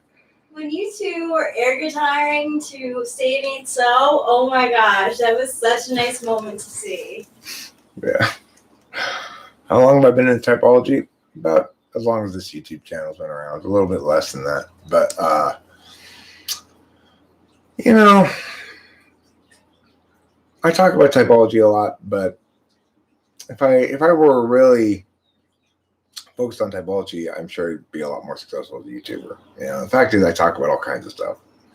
Am I into typology? I like it. I like the way that it continues to be informative about the people I encounter in the world, my relationships, other people's relationships. It explains things that were inexplicable for a long time for me. Do every parent have so much love for their child? I don't know. I don't think so, really. Or at least not the same kind of love. Like, Delilah and I have, I'd like to think, a deep and collaborative or cooperative understanding of each other. I think that Rachel loves her parents and Rachel's parents love her a lot, but they very frequently don't see eye to eye or are just fundamentally on different pages and stuff. Delilah and I seem to be basically on the same page. It's because I think TI tool, FE third, we're both action types.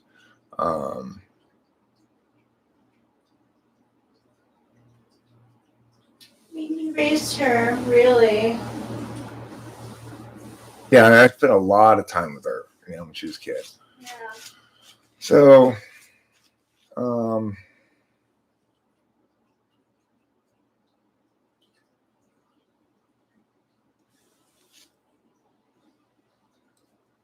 How old was she when you realized she was an ESTP? it wasn't until I met Becky. Becky, like I said, as far as I know, the first female ENTP I've ever known. Okay, so how many years ago was that? 5, 4.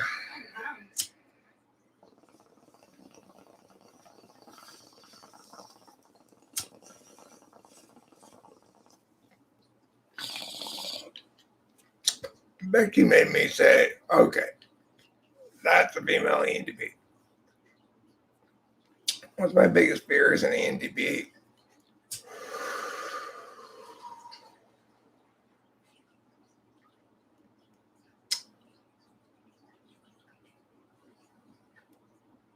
Well,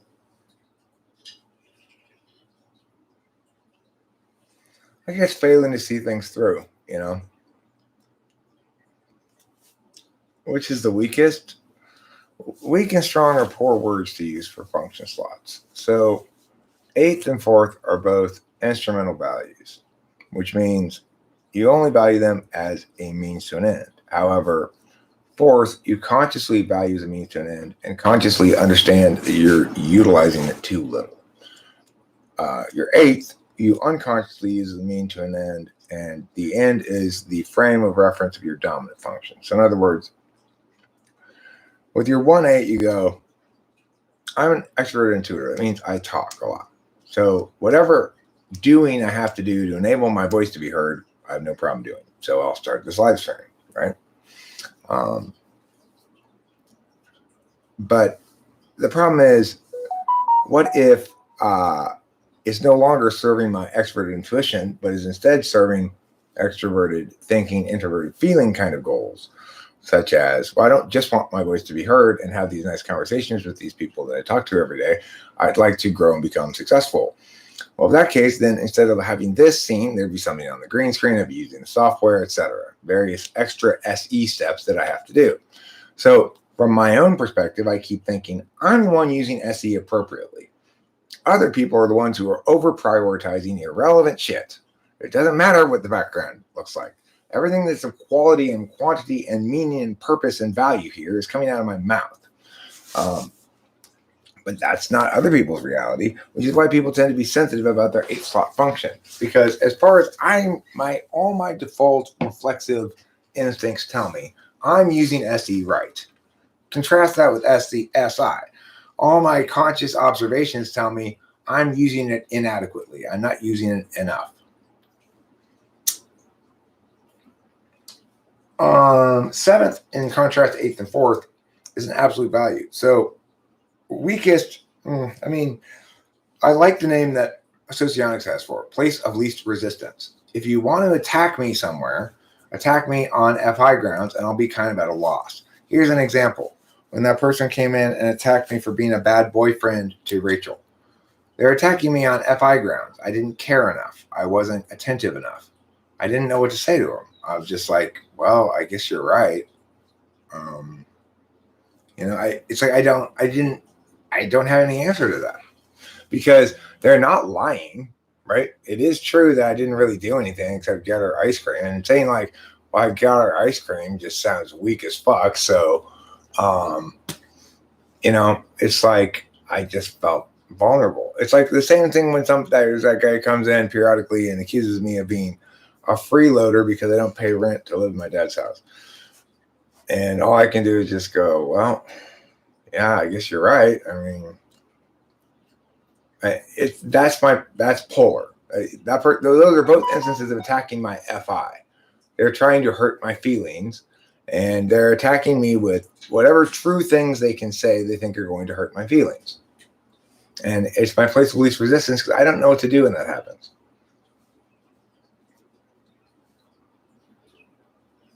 I never signed the life contract that said I have to earn my existence.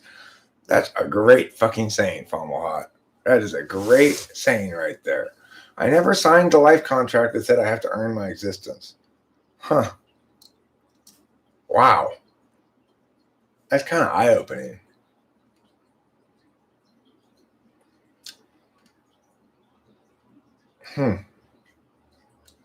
Interesting. Is that the answer? That's how you deal with that shit?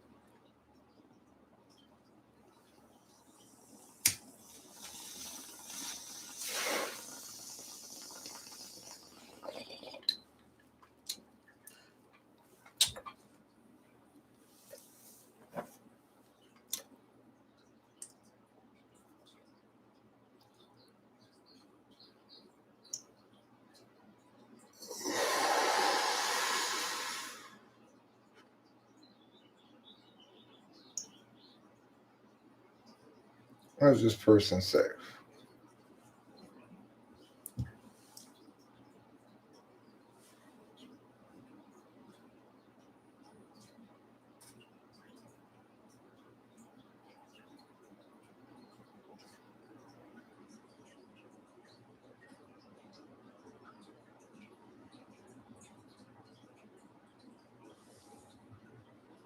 That's sure, no problem. I don't know who this person is. Could it be spam? No.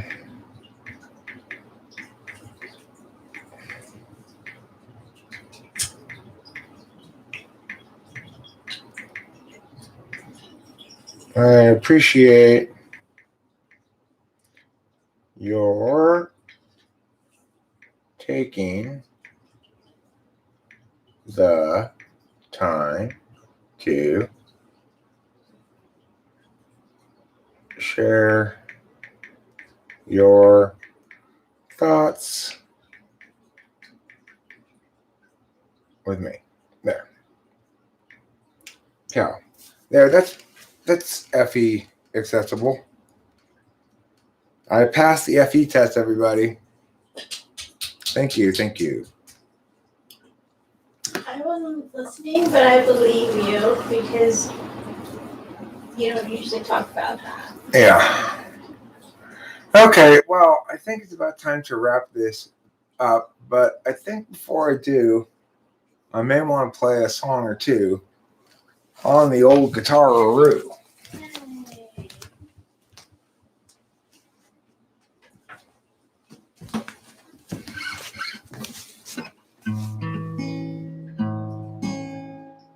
I don't know where the little pop thing is, but there's one there somewhere, Rachel, if you want to get it. You know, the one with the drum head on it? Yeah. Oh, there it is. Keep rhythm? Sure, yeah.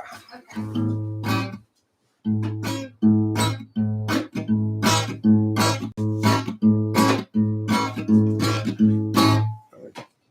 Point this down a little bit more. What? Yeah, maybe. Oops. Like, as in perhaps, yeah. Might just be yeah. As in, yeah. How about, yeah. Well, that's pretty good right there, huh?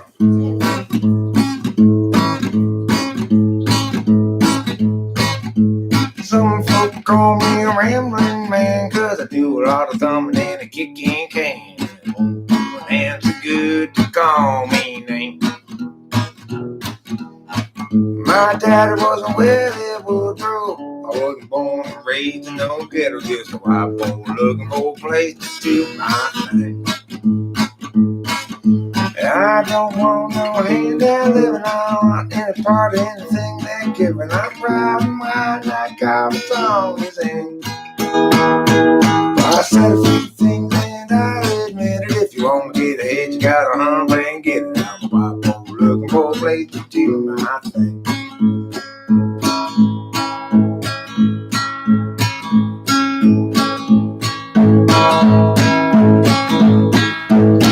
I'm a small town boy, been around a little, and I like to talk. I like the feel, like the kind of soul that expand my flame. Feared and ready, I gotta work just to be somebody. I'm a white boy, look for a place to do my thing. I don't want no handout living, don't want any part of anything they giving. I'm proud of my God, it's on the same. But I said a few things and I admit it. If you want to get ahead, you gotta hump and get it. I'm a wild boy looking for a place to do my thing. One more verse. I'm gonna find me a wealthy woman in a line of work that don't take no diploma. Not much to lose, but lost the game. You might call me a good time fella, but I ain't no black and I ain't no yellow. So I'm looking for a place to do my thing. I don't want no handout living, don't want any part of anything they're giving. I'm proud of mine, like I was taught to sing. Well, I said a few things and I admit it. If you want to get ahead, you gotta hunt and get it. I'm a wild boy looking for a place to do my thing. Just a wild boy looking for a place to do my thing.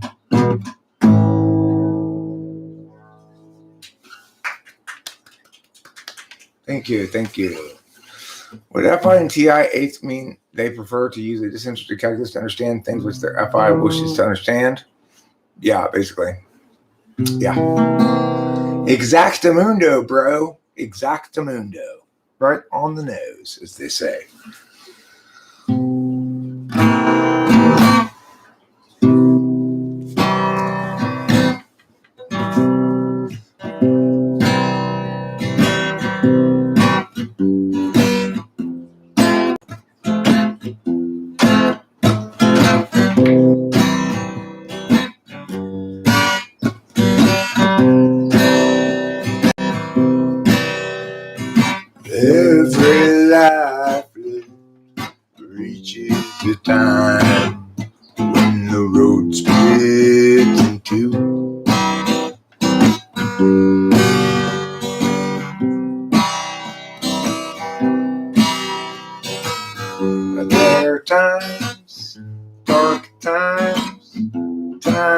of despair.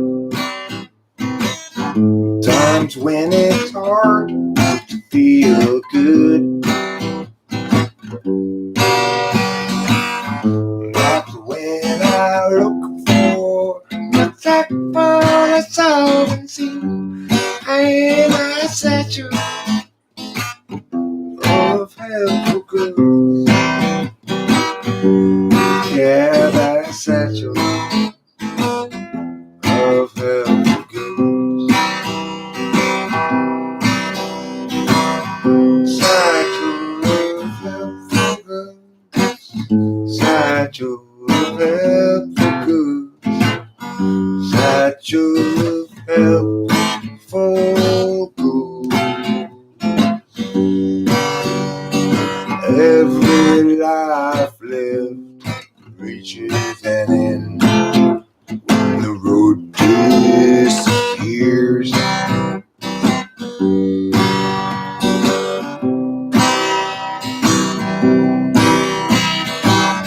When I'm there, will there be anybody else around? Or will I travel all alone?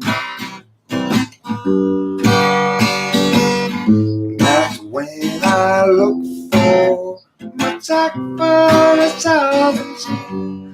And I satchel fill up with home.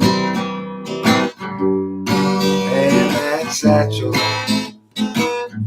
of nothing but bone. Satchel of helpful goods.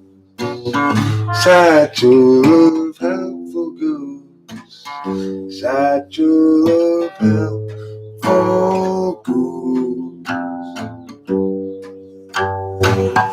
Satchel of helpful goods. Satchel of helpful goods. Satchel of helpful goods.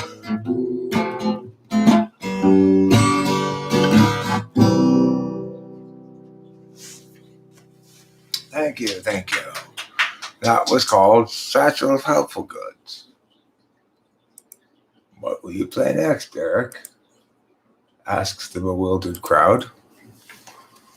Oh, a little bit of this, a little bit of that. Can you be more specific? Maybe. I think I'd like to play this next. I like this song. I like to play this song. Ergo, I'll play this song.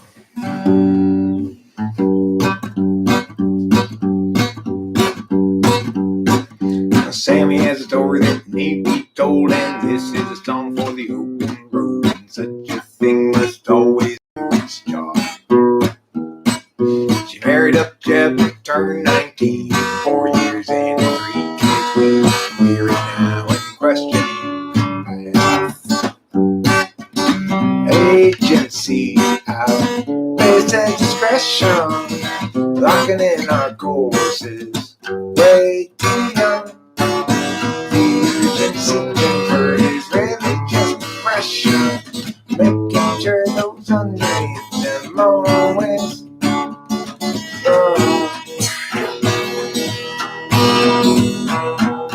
Doug at 20 thought bourbon fun, and likewise Doug at 21.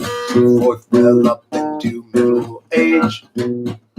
What once had seemed to set him free became his whole identity. Now Doug's about another drunken rage. Agency, outpace and discretion, locking in our courses, way too young. The urgency conferred is really just a pressure. Offer you incentive, but they haven't got a thing that's fun. Everybody's panicked up the kids. Lock 'em up with extra dexedrine. Mathematics to produce success, or impose more unjust duress. depression, locking in our courses. Way too young. Eugene seeking for is really just depression, making sure those underneath them always run. Without consent, it's really just depression. With parasites surviving on their wigs earned by lying, while they feed their fear of dying. Yeah, they feed upon the futures of the young.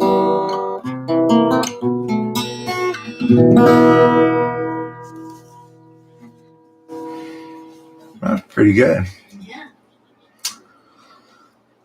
I have to admit, we're getting better. Yeah. 30,000 days. Too many expectations. Not even worth a damn. 30,000 nights. Sweet poppy intoxication. Otherwise, you won't escape the plan. I wasted half my days trying another's ways. Look and tell me my priorities. Is there anybody knows the key? 'Cause I'm tired of doing it wrong. One direction have all along. Wait until I know. Or is that just hesitation? Clarity's no good once your chance is gone. What I need to show is it's so below my station. I'm tired of doing it wrong. I've wasted half my days trying another's ways. Look and tell me my priorities. Is there anybody who knows the key? Because I think I'm doing it wrong. Yeah, I think I'm doing it wrong. Because I think I'm doing it wrong. Doing it wrong.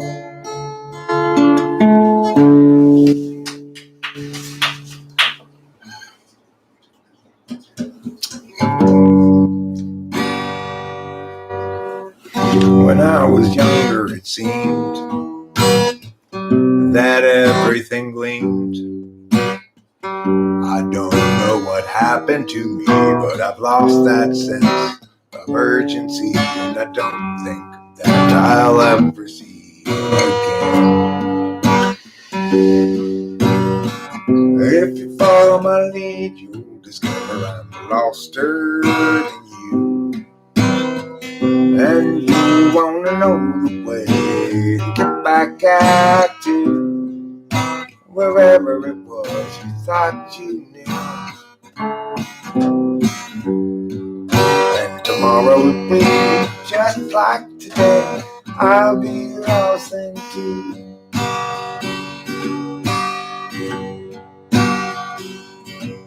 It's a matter of mood as much as a matter of will. And the things I do and the direction I point to still seem a part of me, but departedly. And I wonder if I'll ever see them again.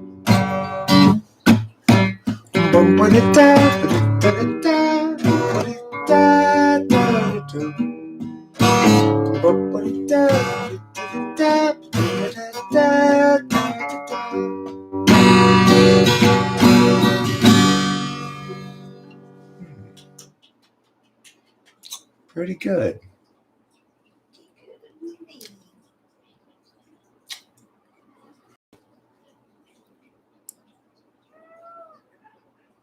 Hey, Eric.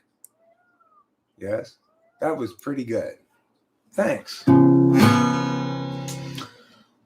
Gerald has a thought. Gerald has a lot. Gerald has a plot to get to Marjorie's tater tots. He's got a good idea for a name-changing business. Thinking about what to call Christmas. When he hired that firm to change his name. Gerald thought it'd be chance enough to return to the work or left rough. He'd get back into it eventually. But his visions piled up and his plan would interrupt all the work that started off so hopefully. Now his mind is back on his business, thinking of changing backlist to listless. So how all the people will shout his name. And Gerald knows he understands ever more clearly now. They won't provide explanation regarding the where, the how. They'll see you and know you from inside your heart. Exciting, delighting, Gerald plays his part. And Gerald still new. There's too much to do. And he drops time in the underview. Too much to do, but where now and what? Too much time spent picking this cue. Gerald has a thought.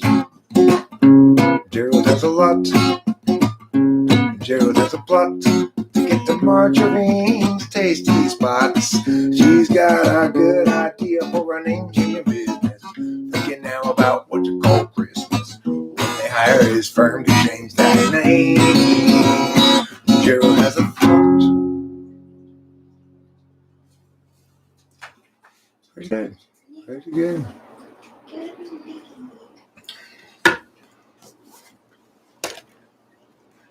Who want to come over here, you're welcome to. If you want to stay there, that's fine too. If Jesus was people but absent of sin, he must then have struggled with regular men. And women, of course, they too were present. Disciples all warily eyeing the lesson. If people were Jesus, they'd know as they think, and everyone's work would be true. And feelings once spoken would sit where they sink, and we'd all know just what to do. But people aren't Jesus once they're betrayed. Easy believing forever is lost. Living naivete is not to be saved, but the wise pay terrible cost. Does virtue require a rational take? Or is virtue that's reasoned invariably fake? Does musing itself just distract from the flow? Or is care better served by deliberate and slow? People aren't Jesus once they're betrayed. The easy believing forever is lost. Maybe naivete is not to be saved, but the wise pay a terrible cost. No one you thought you knew acts like you never have met. The life you made for two has faded into regret. There's no one unshaken, we all have been shook. Being forsaken don't mean we're forsook. Though in the past we've been hung out to dry, we'll find them at last if we're willing to try. People aren't Jesus once they're betrayed. Easy believing forever is lost. Maybe naivete is not to be saved, but the wise pay a terrible cost. Maybe naivete is not to be saved, but the wise pay a terrible cost. That's a great job. Thanks. That's a hard one for me to sing for some reason. It's difficult. It's Yeah, it is high.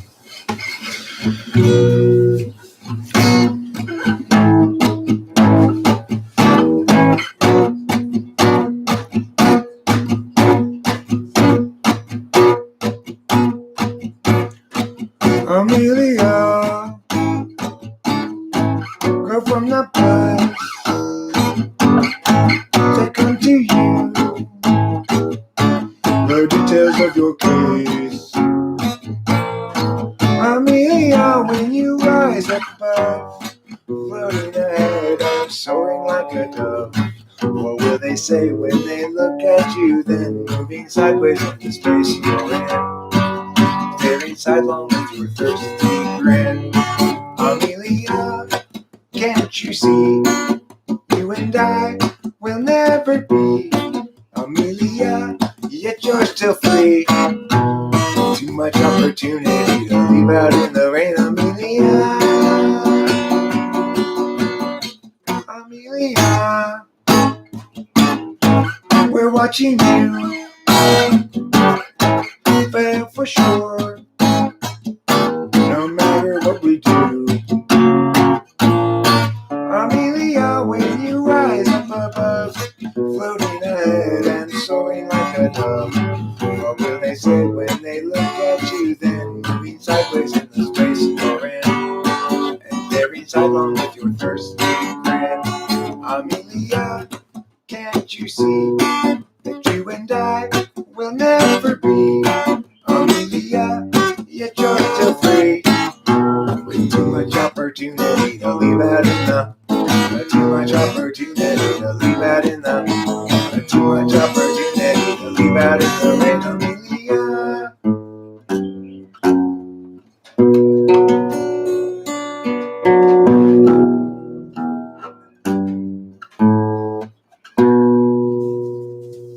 Rockin'. Not sure if that's probably a little fast playing that song, but I don't know. That's what it felt like playing.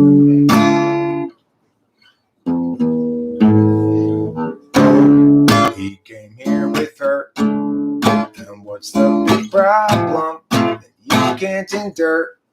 You seem so sure it's not appropriate blaming to blame things on Scott.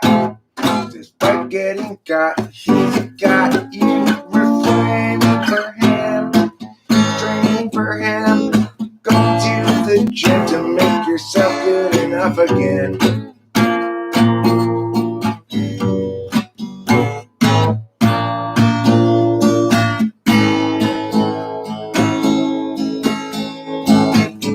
Yeah, you guys both have loads invested. That's not a reason to stay around. Through the years, you both been tested. Time to move up, find higher ground. Oh, he came here with her, and what's the big problem that you can't endure? You seem so sure it's not appropriate claiming to blame things on Scott. Despite getting got, he's got you refraining for him, training for him, going to the gym to make yourself good enough again.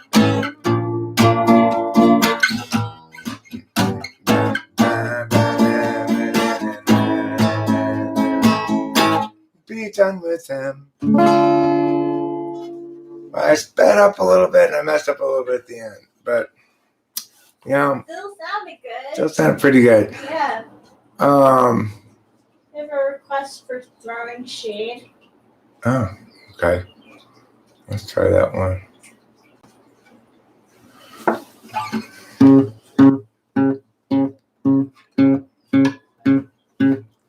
Too much noise in the data stream.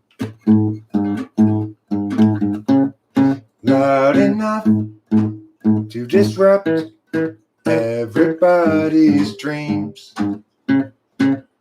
Frustrations mean mistakes are made until it seems everybody's just throwing shade. I won't be just another casualty of other people's well-intentioned rules. I used to think that some tomorrow there'd be time for yesterday. It's not the sort of thing that one can borrow. No one willing still to lend a day. Your uncertainty's implicit, just like an unexpected visit from a bunch of men all dressed in blue suits. I won't be just another casualty of other people's well-intentioned rules. I used to think that some tomorrow there'd be time for yesterday. Thank you for requesting that, whoever requested it. I enjoyed playing it. I like playing it like that too, like super chill, I guess. Yeah, that was chill.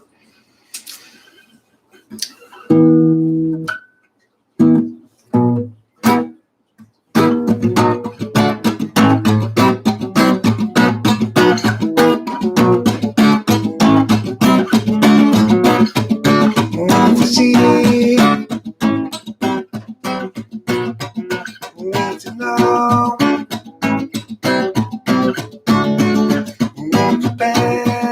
Happening down by some news to judge a logic to life with decisively unlike from which will rarely budge.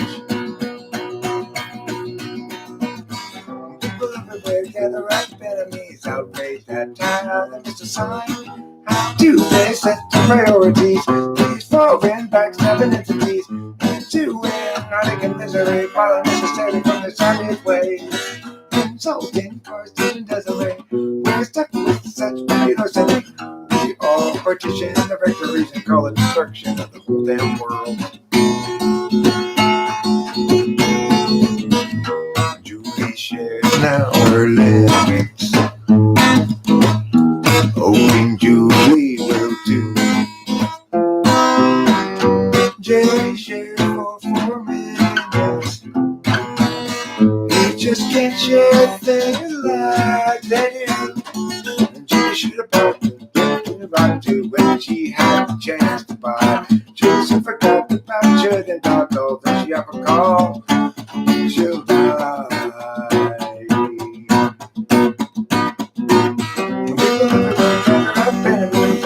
That how they miss a sign. How do they set the priorities? These foreign backstabbing entities into hypnotic and misery, follow necessarily from their savage ways. Insulting person and desolate. They're stuck in such velocity. We all partition the rectory and call it destruction of the whole damn world.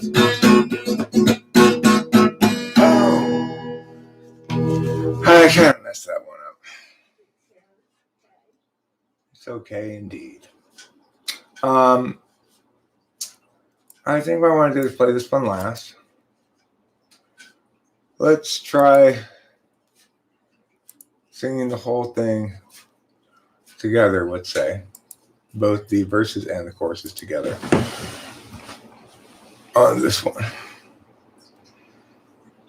And then what I'm going to do is this. Yeah. Yeah. Yeah. As per yeah. As per yeah.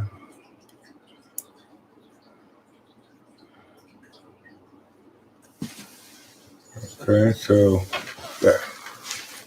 So we'll both sing both parts, right? Yeah. Yeah. You can play that if you want to, or don't need to play that if you don't want to, either way. I'm gonna try. Okay.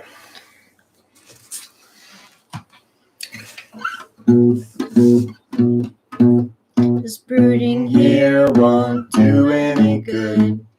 But brooding's more and more my style. I seek the cheery ways of standing where we stood, 'cause I've been stuck here a while. That's despite a natural selfishness that makes it easy to have fun. But flutters in the gut become a fist as all my visions come undone. I try to distract and dream the afternoon away, but heavy new realities are breaking every day now. For a bit, I am out of it, for reasons still unsaid. But still I need to get out of me what's inside my head.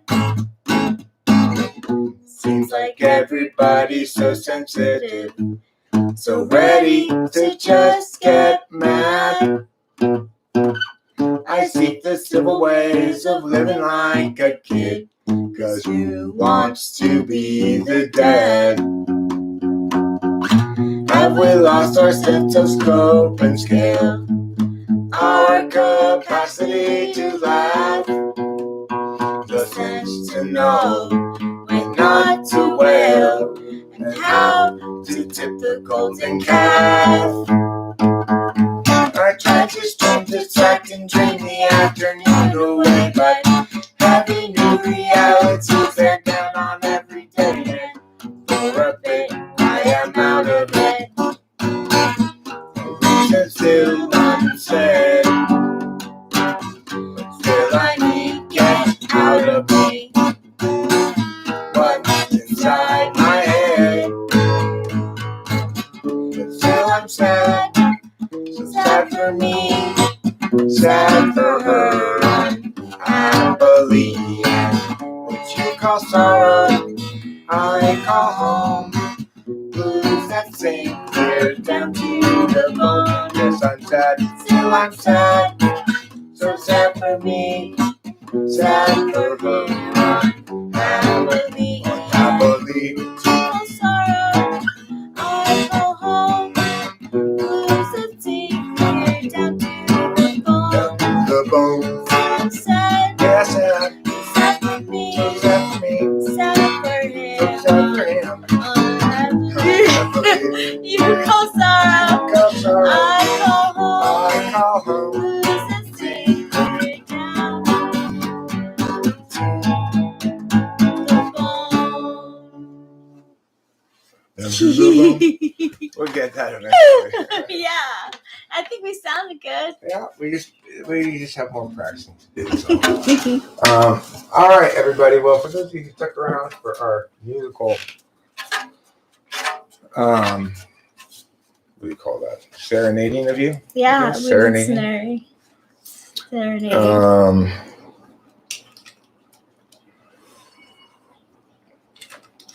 Thank you for requesting that, Niall. Yes, thank you.